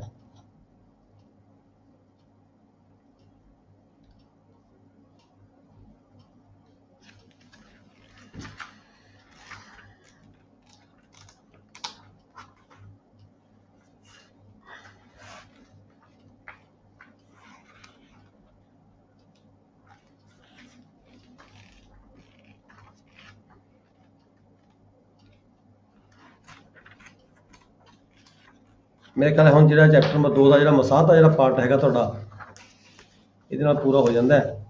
ਬਾਕੀ ਤੁਸੀਂ ਹੋਰ ਜਾਣਕਾਰੀ ਦੇ ਲਈ ਇਹ ਬੁੱਕ ਰੈਫਰ ਕਰ ਸਕਦੇ ਹੋ। ਠੀਕ ਹੈ ਜੀ, ਮਸਾਦ ਵੀ ਪੜ੍ਹ ਲਓ ਇੱਕ ਵਾਰੀ, ਵੈਸੇ ਤਾਂ ਤੁਹਾਨੂੰ ਸਾਰਿਆਂ ਨੂੰ ਪਤਾ ਹੀ ਹੈ, ਰੋਜ਼ ਹੀ ਡੇਲੀ ਕੰਮ ਕਰਦੇ ਹੋ। ਇਹਦਾ ਕੁਝ ਪੋਰਸ਼ਨ ਜਿਹੜਾ ਰਹਿ ਜਾਂਦਾ ਹੈ ਪੇਪਰ ਨੰਬਰ 2 ਦਾ, ਉਹ ਹੈਗਾ ਮੈਥ ਦੇ ਬਾਰੇ। ਮੈਂ ਤੁਹਾਨੂੰ ਬਾਕੀ ਤੁਸੀਂ ਕੁਐਸਚਨ ਆਪਣੇ ਆਪ ਕਰੋਗੇ, ਇੰਟਰਸਟ ਦੇ, ਸਿੰਪਲ ਇੰਟਰਸਟ ਦੇ, ਹੋਰ ਦੇ। ਤੇ ਮੈਂ ਤੁਹਾਨੂੰ velocity speed, time and distance, relative velocity, ਠੀਕ ਹੈ, ਉਹਦੇ ਕੁਐਸਚਨ ਮੈਂ ਤੁਹਾਨੂੰ ਕਰਵਾਵਾਂਗਾ ਕਿਸੇ ਦਿਨ। ਤੇ ਕੱਲ ਬੁੱਧਵਾਰ, ਵੈਡਨਸਡੇ, ਮੈਂ ਚਾਹੁੰਦਾ ਸੀਗਾ ਵੀ ਕੱਲ ਵੀ ਆਪਾਂ ਕੋਈ ਬੁੱਕ ਪੜ੍ਹ ਲਈਏ ਤਾਂ ਕਿ ਜਿਹੜਾ ਸਾਡਾ ਸਿਲੇਬਸ ਹੈ ਟਾਈਮ ਸਿਰ ਪੂਰਾ ਹੋ ਜਾਵੇ। ਕੋਈ ਪੜ੍ਹ ਲਓ, ਠੀਕ ਗੱਲ ਹੈ ਜੀ ਸਰ। ਜੀ ਸਰ, ਇੱਕ ਸਰ ਬੇਨਤੀ ਸੀ ਸਾਡੀ, ਜਿਹੜੇ ਅਸੀਂ ਕਲੈਰੀਕਲ ਵਾਲੇ ਆ ਜੀ। ਹਾਂ ਸਾਨੂੰ ਇਹ ਸ਼ਾਰਟ ਜਾਂ ਪੰਜਾਬ ਲੈਂਡ ਰਿਕਾਰਡ ਮੈਨੂਅਲ ਤਾਂ ਕਰਵਾ ਦਿਓ ਜੀ, ਸ਼ਾਰਟ ਬਰੀਫ ਕਰਾ ਦਿਓ ਮੇਨ। ਕਦੇ ਸ਼ਾਮ ਦਾ ਲੈਕਚਰ ਇਹ ਪੰਜਾਬ ਲੈਂਡ ਰਿਕਾਰਡ ਮੈਨੂੰ ਵੀ ਪੜਾਇਆ ਆਪਾਂ, ਅੱਛਾ ਪੰਜਾਬ ਲੈਂਡ ਰਿਕਾਰਡ ਮੈਨੂਅਲ। ਚਲੋ ਕਿਸੇ ਨੇ, ਤੁਸੀਂ ਵੈਸੇ ਤਾਂ ਉਹ ਸਾਡੇ ਸਾਰਿਆਂ ਕੋਲੇ ਪੰਜਾਬੀ ਦਾ ਬੁੱਕ ਹੈਗਾ ਹੀ ਆ, ਉਹ ਸਾਰੇ ਤੁਸੀਂ ਪੰਜਾਬੀ ਦੀ ਬੁੱਕ ਲੈ ਕੇ ਪੜ੍ਹੋ। ਜਿੱਥੇ ਕਿਤੇ ਨਹੀਂ ਸਮਝ ਆਉਂਦਾ ਮੈਨੂੰ ਡਿਸਕਸ ਕਰ ਲਓ, ਠੀਕ ਹੈ। ਵੈਸੇ ਵੀ ਕਿਤੇ ਨਾ ਕਿਸੇ ਦਿਨ ਆਪਾਂ ਲੈਕਚਰ ਲਗਾ ਵੀ ਦੇਵਾਂਗੇ, ਕੋਈ ਐਸੀ ਗੱਲ ਨਹੀਂ ਹੈ। ਪੰਜਾਬੀ ਵਾਲੇ ਤੋਂ ਇੰਨਾ ਪਤਾ ਲੱਗਦਾ ਸਰ, ਇੰਗਲਿਸ਼ ਵਾਲੇ ਤੋਂ ਕਰਾ ਦਿਓ, ਸ਼ਾਮ ਦੇ ਲੈਕਚਰ ਲਾ ਦਿਓ। ਲੈਕਚਰ ਵਾਲੇ ਲਾ ਲਾਂਗੇ, ਬਰੀਫ ਜਿਹਾ ਕਰਾ ਦਿਓ ਸਰ। ਮੇਨ ਹੈ ਜਿਹੜਾ ਪੇਪਰਾਂ ਹਿਸਾਬ ਦੇ ਨਾਲ। ਚਲੋ ਪਹਿਲਾਂ ਦੇਖੋ, ਇਹ ਜ਼ਿਆਦਾ ਇੰਨਾ ਇੰਪੋਰਟੈਂਟ ਨਹੀਂ ਹੈਗਾ, ਕਿਉਂਕਿ ਤੁਸੀਂ ਵੀ ਰੈਵਨਿਊ ਦੇ ਵਿੱਚ ਹੀ ਕੰਮ ਕਰਦੇ ਹੋ, ਤਦੀ ਤੁਸੀਂ ਰੈਵਨਿਊ ਦਾ ਪੇਪਰ ਦੇਣ ਦੇ ਲਈ ਐਲੀਜੀਬਲ ਹੋਏ ਹੋ, ਠੀਕ ਹੈ। ਕਿਉਂਕਿ ਤੁਸੀਂ ਰੋਜ਼ ਹੀ ਰੈਵਨਿਊ ਦਾ ਕੰਮ ਕਰਦੇ ਹੋ, ਚਾਹੇ ਤੁਸੀਂ ਕਲੈਰੀਕਲ ਚ ਹੋ ਬੇਸ਼ੱਕ, ਪਰ ਫਿਰ ਵੀ ਤੁਹਾਨੂੰ ਇਧਰ ਹੀ ਇਸੇ ਕਰਕੇ ਤੁਹਾਡੀ ਐਲੀਜੀਬਿਲਟੀ ਇਸੇ ਕਰਕੇ ਇੱਧਰ ਬਣੀ ਹੈ, ਕਿਉਂਕਿ ਤੁਸੀਂ ਰੋਜ਼ ਹੀ ਰੈਵਨਿਊ ਦੇ ਕੰਮ ਨੂੰ ਡੀਲ ਕਰਦੇ ਹੋ, ਠੀਕ ਹੈ। ਇਸ ਕਰਕੇ ਪਹਿਲ ਦੇ ਆਧਾਰ ਤੇ ਤੁਸੀਂ ਆਪ ਪੜ੍ਹੋ ਇੱਕ ਵਾਰੀ, ਤੇ ਫਿਰ ਵੀ ਕਿਸੇ ਦਿਨ ਆਪਾਂ ਜਿਹੜੇ ਪੇਪਰਾਂ ਦੇ ਨੇੜੇ ਜਾ ਕੇ ਇੱਕ ਅੱਧਾ ਲੈਕਚਰ ਲਗਾ ਵੀ ਦੇਵਾਂਗੇ, ਕੋਈ ਵੱਡੀ ਗੱਲ ਨਹੀਂ ਹੈਗੀ, ਠੀਕ ਹੈ। ਪਰ ਮੈਂ ਕਹਿੰਦਾ ਵੀ ਜਿਹੜਾ ਤੁਹਾਡਾ ਜ਼ਿਆਦਾ ਇੰਪੋਰਟੈਂਟ ਕੰਮ ਹੈਗਾ, ਉਹ ਹੈਗਾ ਤੁਹਾਡੇ ਜਿਹੜੇ ਪੇਪਰ ਨੰਬਰ 5 ਹੈ, ਪੇਪਰ ਨੰਬਰ 6 ਹੈਗਾ, ਪੇਪਰ ਨੰਬਰ 3 ਪਿਆ ਹੈਗਾ, ਠੀਕ ਹੈ। ਉਹਦੇ ਤੇ ਅਸੀਂ ਜ਼ਿਆਦਾ ਪ੍ਰਜ਼ਿਊਮ ਕਰਨਾ ਚਾਹਾਂਗੇ, ਕਿਉਂਕਿ ਉਹ ਟਫ ਹੈਗੇ ਆ। ਠੀਕ ਹੈ ਸਰ, ਠੀਕ ਹੈ। ਤੇ ਹੁਣ ਮੇਰੀ ਕੋਸ਼ਿਸ਼ ਹੈਗੀ ਵੀ ਇਸੇ ਚੀਜ਼ ਤੋਂ ਪਹਿਲਾਂ ਸਾਰਾ ਸਿਲੇਬਸ ਇੱਕ ਵਾਰੀ ਖਤਮ ਕਰ ਦਈਏ, ਫਿਰ ਅਸੀਂ ਇਹ ਤੁਸੀਂ 2 ਪੇਪਰ ਕਹੋਗੇ, ਚਾਹੇ ਕੁਐਸਚਨ ਨੰਬਰ, ਚਾਹੇ ਮੈਥ ਕਹੋਗੇ, ਹੋਰ ਕਹੋਗੇ, ਆਪਾਂ ਉਹਦੇ ਤੇ ਕੁਐਸਚਨ ਨੰਬਰ ਵੀ, ਜਿਹੜੇ ਕੁਐਸਚਨ ਪੇਪਰ ਵੀ ਅਸੀਂ ਜਿਹੜੇ ਹੈਗੇ ਆ ਉਹ ਵੀ ਰੈਫਰ ਕਰਨੇ ਆ, ਠੀਕ ਹੈ ਜੀ। ਜੇ ਮਾੜਾ ਮੈਥ ਕਰਾਉਂਦੇ ਨਾ, ਕਰੀ ਰਿਵੀਜ਼ਨ ਹੋ ਜਾਂਦੀ। ਮੈਥ ਕਰਵਾ ਦਾਂਗੇ। ਮੈਥ ਮੈਂ ਤੁਹਾਨੂੰ ਦੱਸਿਆ ਵੀ ਦੇਖੋ, ਸਿੰਪਲ ਵਿਆਜ ਹੈ, ਤੁਸੀਂ ਆਪ ਕਰੋ, ਸਾਰਿਆਂ ਨੂੰ ਪਤਾ ਹੈ, ਰੋਜ਼ ਤੁਸੀਂ ਬੈਂਕਾਂ ਤੋਂ ਵਿਆਜ ਵੀ ਲੈਂਦੇ ਹੋ, ਤੇ ਠੀਕ ਹੈ। ਸਿੰਪਲ ਵਿਆਜ ਮੈਂ ਇੱਥੇ ਕਰਵਾਵਾਂ, ਉਹਦਾ ਵੇਸਟਿੰਗ ਆਫ ਟਾਈਮ ਹੈਗੀ ਹੈ। ਜਿਹੜਾ ਥੋੜਾ ਟਫ ਕੰਮ ਹੈਗਾ ਰਿਲੇਟਿਵ ਵੈਲੋਸਿਟੀ, ਉਹਦੇ ਤੇ ਕੁਐਸਚਨ ਆਉਂਦੇ ਜਾਂਦੇ ਆ ਪੱਕੇ। ਤੇ ਕੁਝ ਜਿਹੜੇ ਕੁਐਸਚਨ ਹੈਗੇ, ਮੈਂ ਜੇ ਮੈਥ ਦੇ ਜਿਹੜੇ time, distance and speed distance ਤੇ ਟਾਈਮ ਦੇ ਕੁਝ ਕੁਐਸਚਨ ਹੈ, ਜਿਹੜੇ ਆਮ ਤੌਰ ਤੇ ਸਾਡੇ ਬੰਦੇ ਜਿਹੜੇ ਛੱਡੇ ਜਾਂਦੇ ਨੇ ਪੇਪਰ ਦੇ ਵਿੱਚ, ਉਹ ਕਰ ਨਹੀਂ ਪਾਉਂਦੇ ਹੈਗੇ, ਠੀਕ ਹੈ। ਇਸ ਵੇਲੇ ਪਿਛਲੀ ਵਾਰੀ ਵੀ ਮੈਂ ਉਹ ਟਾਈਮ, ਡਿਸਟੈਂਸ ਤੇ ਸਪੀਡ ਦੇ ਜਿਹੜੇ ਕੁਐਸਚਨ ਸੀਗੇ, ਉਹ ਟਾਈਮ ਟੂ ਟਾਈਮ ਕਰਵਾਏ ਸੀਗੇ, ਪਰ ਫਿਰ ਵੀ ਸਾਡੇ ਕੁਝ ਬੰਦੇ ਕਰ ਨਹੀਂ ਪਾਏ ਹੈਗੇ, ਕੁਝ ਕਰੇ, ਕੁਝ ਕਰ ਨਹੀਂ ਪਾਏ। ਜਿਹਨਾਂ ਨੇ ਤਾਂ ਪ੍ਰੋਪਰ ਤਰੀਕੇ ਨਾਲ ਸੀਰੀਅਸ ਹੋ ਕੇ ਕੁਐਸਚਨ ਉਹ ਕਲਾਸ ਅਟੈਂਡ ਕਰ ਲਈ ਸੀਗੀ, ਉਹ 1-2 ਦਿਨ ਪਹਿਲਾਂ ਕਲਾਸ ਲਗਾਈ ਸੀਗੀ ਰਾਤ ਨੂੰ ਮੈਥ ਦੇ ਸੰਬੰਧ ਵਿੱਚ, ਉਹ ਕੁਐਸਚਨ ਅਟੈਂਪਟ ਕਰੇ ਪ੍ਰੋਪਰ, ਉਸੇ ਤਰੀਕੇ ਸੇਮ ਮੈਟਰ ਤੇ ਸੇਮ ਪੈਟਰਨ ਤੇ ਕੁਐਸਚਨ ਆਏ ਸੀਗੇ। ਪਰ ਕਈਆਂ ਨੇ ਚਲੋ ਉਸ ਵੱਲ ਨਹੀਂ ਧਿਆਨ ਦਿੱਤਾ, ਉਸ ਵੇਲੇ ਨਹੀਂ ਸੁਣਿਆ ਹੈਗਾ, ਤੇ ਉਹਨਾਂ ਦਾ ਕੁਐਸਚਨ ਹੋਰ ਰਹਿ ਗਿਆ। 10 ਨੰਬਰ ਦਾ ਸਿੱਧਾ ਕੁਐਸਚਨ ਹੁੰਦਾ ਹੈ, ਜੇ ਅਟੈਂਪਟ ਕਰ ਪਾ ਲੈਣੇ ਅਸੀਂ, ਬੜੇ ਪੂਰੇ ਨੰਬਰ ਆ ਜਾਂਦੇ ਨੇ ਮੈਥ ਦੇ ਵਿੱਚੋਂ, ਠੀਕ ਹੈ। ਇਹ ਮੈਂ ਤੁਹਾਨੂੰ ਕਰਵਾਵਾਂਗਾ। ਇੰਟਰਸਟ ਦੇ ਕੁਐਸਚਨ ਤੁਸੀਂ ਆਪ ਕਰੋਗੇ, ਟਾਈਮ ਐਂਡ ਵਰਕ ਵਗੈਰਾ ਤੁਸੀਂ ਆਪ ਕਰ ਲਓ। ਮੈਂ ਸਪੀਡ, ਡਿਸਟੈਂਸ ਤੇ ਟਾਈਮ ਜਿਹੜਾ ਹੈਗਾ, ਇਹਦੇ ਕੁਐਸਚਨ ਮੈਂ ਤੁਹਾਨੂੰ ਕਰਵਾਵਾਂਗਾ, ਜਿਹੜੇ ਪੇਪਰ ਦੇ ਵਿੱਚ ਆਮ ਤੌਰ ਤੇ ਆਉਣ ਦੀ ਸੰਭਾਵਨਾ ਹੁੰਦੀ ਹੈ। ਇੱਕ ਸਰ ਬੇਨਤੀ ਹੋਰ ਸੀ, ਇੱਕ ਕਲਾਸ ਨੂੰ 7:30 ਤੋਂ ਸਟਾਰਟ ਕਰਦਿਆ ਕਰੋ ਜੀ, ਦਫ਼ਤਰ ਦਾ ਵੀ ਥੋੜਾ ਜਲਦੀ ਜਾਣਾ ਪਿਆ ਕਰਨਾ ਜੀ। ਓਕੇ, ਠੀਕ ਹੈ। ਨਿਊਜ਼ ਲੱਗੀ ਹੈ, ਚੈਕਿੰਗ ਨਾ ਕਰਨ ਲੱਗ ਜਾਣ ਸਰ। ਕੋਈ ਗੱਲ, ਠੀਕ ਹੈ। ਸੀਐਮ ਸਾਹਿਬ ਨੇ ਚਿੱਠੀ ਪਾਈ ਹੈ ਜੀ ਅੱਜ। ਹੈ ਜੀ, ਸੀਐਮ ਸਾਹਿਬ ਵੱਲੋਂ ਲੈਟਰ ਆਇਆ ਜੀ, ਟਾਈਮ ਨਾਲ ਦਫ਼ਤਰਾਂ 'ਚ ਪਹੁੰਚੋ, ਜਿਹੜਾ ਨਹੀਂ ਪਹੁੰਚੂ ਗੈਰ ਹਾਜ਼ਰ ਕਰ ਦਿੱਤਾ ਜਾਏਗਾ। ਬਿਲਕੁਲ ਠੀਕ ਹੈ। ਟਾਈਮ ਨਾਲ ਕਲਾਸ ਤਾਂ ਖੈਰ ਜਾਣਾ ਹੀ ਚਾਹੀਦਾ ਹੈਗਾ ਆਪਾਂ ਨੂੰ ਸਾਰਿਆਂ ਨੂੰ। ਅਸੀਂ ਆਪਣਾ ਹੁਣ ਅੱਜ 9 ਵਜੇ, 9:45 ਵਜੇ ਕਲਾਸ ਖਤਮ ਹੋ ਚੁੱਕੀ ਹੈ, ਤੇ ਸਵੇਰੇ ਅਸੀਂ ਪੜਾਂਗੇ ਜੀ paper number 6। Paper number 6 sir, ਇੱਕ ਕੁਐਸਚਨ ਹੀ ਹਾਂਜੀ, ਨਿਸ਼ਾਨਦੇਹੀ ਦੇ ਸੰਬੰਧ ਵਿੱਚ। ਜਦੋਂ ਸਰ ਨਿਸ਼ਾਨਦੇਹੀ ਦੀ ਪਹਿਲਾਂ ਇੱਕ ਵਾਰੀ ਤਲਾਵਾਂ ਵਾਸਤੇ ਰੋਜ਼ਗਾਰ ਕੱਢਨੇ ਆ, ਕੋਈ ਧਿਰਾਂ ਨਾ ਹਾਜ਼ਰ ਹੋਣ, ਚੌਕੀਦਾਰ ਕਹਿੰਦੇ ਵੀ ਨਹੀਂ ਮਿਲੇ, ਤੇ ਫਿਰ ਦੂਜੀ ਵਾਰ ਕਿੰਨੀ ਵਾਰ ਕੱਢਣੀ ਹੁੰਦੀ? ਦੇਖੋ ਜੇ ਨਹੀਂ ਮਿਲੇ, ਉਹ ਤਾਂ ਕੋਈ ਜਵਾਬ ਨਹੀਂ ਹੈਗਾ, ਫਿਰ ਸਾਨੂੰ ਨਿਸ਼ਾਨਦੀ ਤੇ ਨਹੀਂ ਆਉਣਾ ਚਾਹੀਦਾ। ਹਾਂਜੀ ਹਾਂਜੀ ਠੀਕ ਹੈ, ਸਾਨੂੰ ਦੇਖੋ ਸਮਨਿੰਗ ਪ੍ਰੋਪਰ ਤਾਂ ਸਮਨਿੰਗ ਤਾਂ ਕਰਾਣੀ ਚਾਹੀਦੀ ਹੈ। ਕੋਈ ਜ਼ਰੂਰੀ ਥੋੜਾ ਪਾਰਟੀਆਂ ਨਹੀਂ ਮਿਲਿਆ ਫਿਰ ਨਾ ਜਾਓ ਨਿਸ਼ਾਨਦੀ ਤੇ। ਜੇ ਅਸੀਂ ਧੱਕੇ ਨਾਲ ਨਿਸ਼ਾਨਦੀ ਕਰਾਂਗੇ ਉਹ ਵੀ ਗਲਤ ਹੈਗੀ ਹੈ। ਪਰ ਜੇ ਪਾਰਟੀ ਨੂੰ ਚੌਕੀਦਾਰ ਕਹਿੰਦਾ ਮੈਂ ਇਤਲਾਹ ਕਰਾ ਦਿੱਤੀ, ਪਾਰਟੀ ਨੂੰ ਦਸਤਖਤ ਕਰਨ ਤੋਂ ਇਨਕਾਰੀ ਨੇ, ਫਿਰ ਤੁਸੀਂ ਜਾ ਸਕਦੇ ਹੋ। ਠੀਕ ਹੈ ਹੂੰ, ਪਰ ਚੌਕੀਦਾਰ ਦੀ ਤੁਸੀਂ ਰਿਪੋਰਟ ਲੈਣੀ ਹੈ ਪਟਵਾਰੀ ਹਲਕਾ ਦੇ ਥਰੂ, ਲਿਖਾ ਕੇ ਲੈਣਾ ਹੈ। ਉੱਥੇ ਜਦੋਂ ਤੁਸੀਂ ਕੋਰਟ ਜਾ ਕੇ ਜਵਾਬ ਦੇਣਾ ਹੁੰਦਾ ਨਾ, ਉੱਥੇ ਤੁਸੀਂ ਇਹ ਨਹੀਂ ਦੇਖਣਾ ਵੀ ਇਹ ਚੌਕੀਦਾਰ ਹੈ, ਉਹਦੀ ਅਥਾਰਟੀ ਹੈ ਉੱਥੇ ਪੂਰੀ, ਉਹ ਪ੍ਰੋਸੈਸ ਸਰਵਰ ਹੈ। ਚੌਕੀਦਾਰ ਜਿਵੇਂ ਕੋਰਟ ਨੇ ਭੇਜਿਆ ਹੋਇਆ ਬੰਦਾ ਹੁੰਦਾ, ਸਾਨੂੰ ਤਲਾਹ ਕਰਾਉਣ ਲਈ ਆਉਂਦਾ ਸਮਨ ਲੈ ਕੇ, ਇਸੇ ਇੰਨੀ ਹੀ ਪਾਵਰ ਚੌਕੀਦਾਰ ਦੀ ਹੁੰਦੀ ਹੈ। ਜਦੋਂ ਚੌਕੀਦਾਰ ਸਮਨ ਲੈ ਕੇ ਪਾਰਟੀ ਨੂੰ ਤਲਾਹ ਕਰਾਉਣ ਲਈ ਜਾਂਦਾ ਹੈ, ਉਹ ਦੈਟ ਇਜ਼ ਪ੍ਰੋਸੈਸ ਸਰਵਰ, ਉਹਦੀ ਜਿਹੜੀ ਹੈਗੀ ਹੈ ਉਹਦੇ ਅੰਗੂਠੇ ਦੀ ਪੂਰੀ ਵੈਲਿਊ ਹੁੰਦੀ ਹੈ ਕੋਰਟ ਦੇ ਵਿੱਚ। ਸਰ ਜੇ ਚੌਕੀਦਾਰ ਕਹੇ ਕਿ ਮੈਂ ਕਹਿਤਾ ਵਾ ਤੇ ਉਹ ਨਾ ਦਸਤਕ ਕਰਦੇ ਆ ਤੇ ਨਾ ਕੋਈ ਕਹਿੰਦੇ ਵੀ ਹਾਂ ਠੀਕ ਹੈ, ਨਹੀਂ ਦਸਤਕ ਕਰਦੇ ਨਾ ਕਰਨ, ਚੌਕੀਦਾਰ ਲਿਖ ਕੇ ਦੇਵੇ। ਜੋ ਚੌਕੀਦਾਰ ਕਹਿ ਰਿਹਾ ਵੀ ਮੈਂ ਕਹਿਤਾ, ਚੌਕੀਦਾਰ ਇਹੀ ਰਿਪੋਰਟ ਆਪਦੀ ਲਿਖਵਾਵੇ, ਪਟਵਾਰੀ ਹਲਕਾ ਤੋਂ ਲਿਖਵਾ ਕੇ ਥੱਲੇ 10 ਅੰਗੂਠਾ ਕਰੇ ਆਪਦੇ ਵੀ ਹਾਂ ਮੈਂ ਕਹਿਤਾ, ਪਾਰਟੀਆਂ ਦਸਤਕ ਕਰਨ ਤੋਂ ਇਨਕਾਰੀ ਨੇ, ਦੈਨ ਯੂ ਕੈਨ, ਤੁਸੀਂ ਇਹ ਪ੍ਰਜ਼ਿਊਮ ਕਰੋਗੇ ਵੀ ਸਮਨ ਹੋ ਚੁੱਕੀ ਹੈ। ਠੀਕ ਹੈ, ਆਪਾਂ ਜਿਵੇਂ ਆਪਾਂ ਉਹਨੂੰ ਐਕਸਪਾਰਟੀ ਕਰਦੇ ਆ ਨਾ, ਸੇਮ ਹੀ ਚੀਜ਼ ਹੋ ਗਈ ਇਹ ਵੀ ਐਕਸਪਾਰਟੀ ਹੋ ਗਿਆ ਫਿਰ, ਇਹ ਪਾਰਟੀਆਂ ਨਹੀਂ ਆਉਂਦੀਆਂ। ਠੀਕ ਹੈ ਜੀ, ਕਲਾਸਿਸ ਓਵਰ, ਸਵੇਰੇ ਪੜਾਂਗੇ ਜੀ paper number 6, classes over, thank you very much.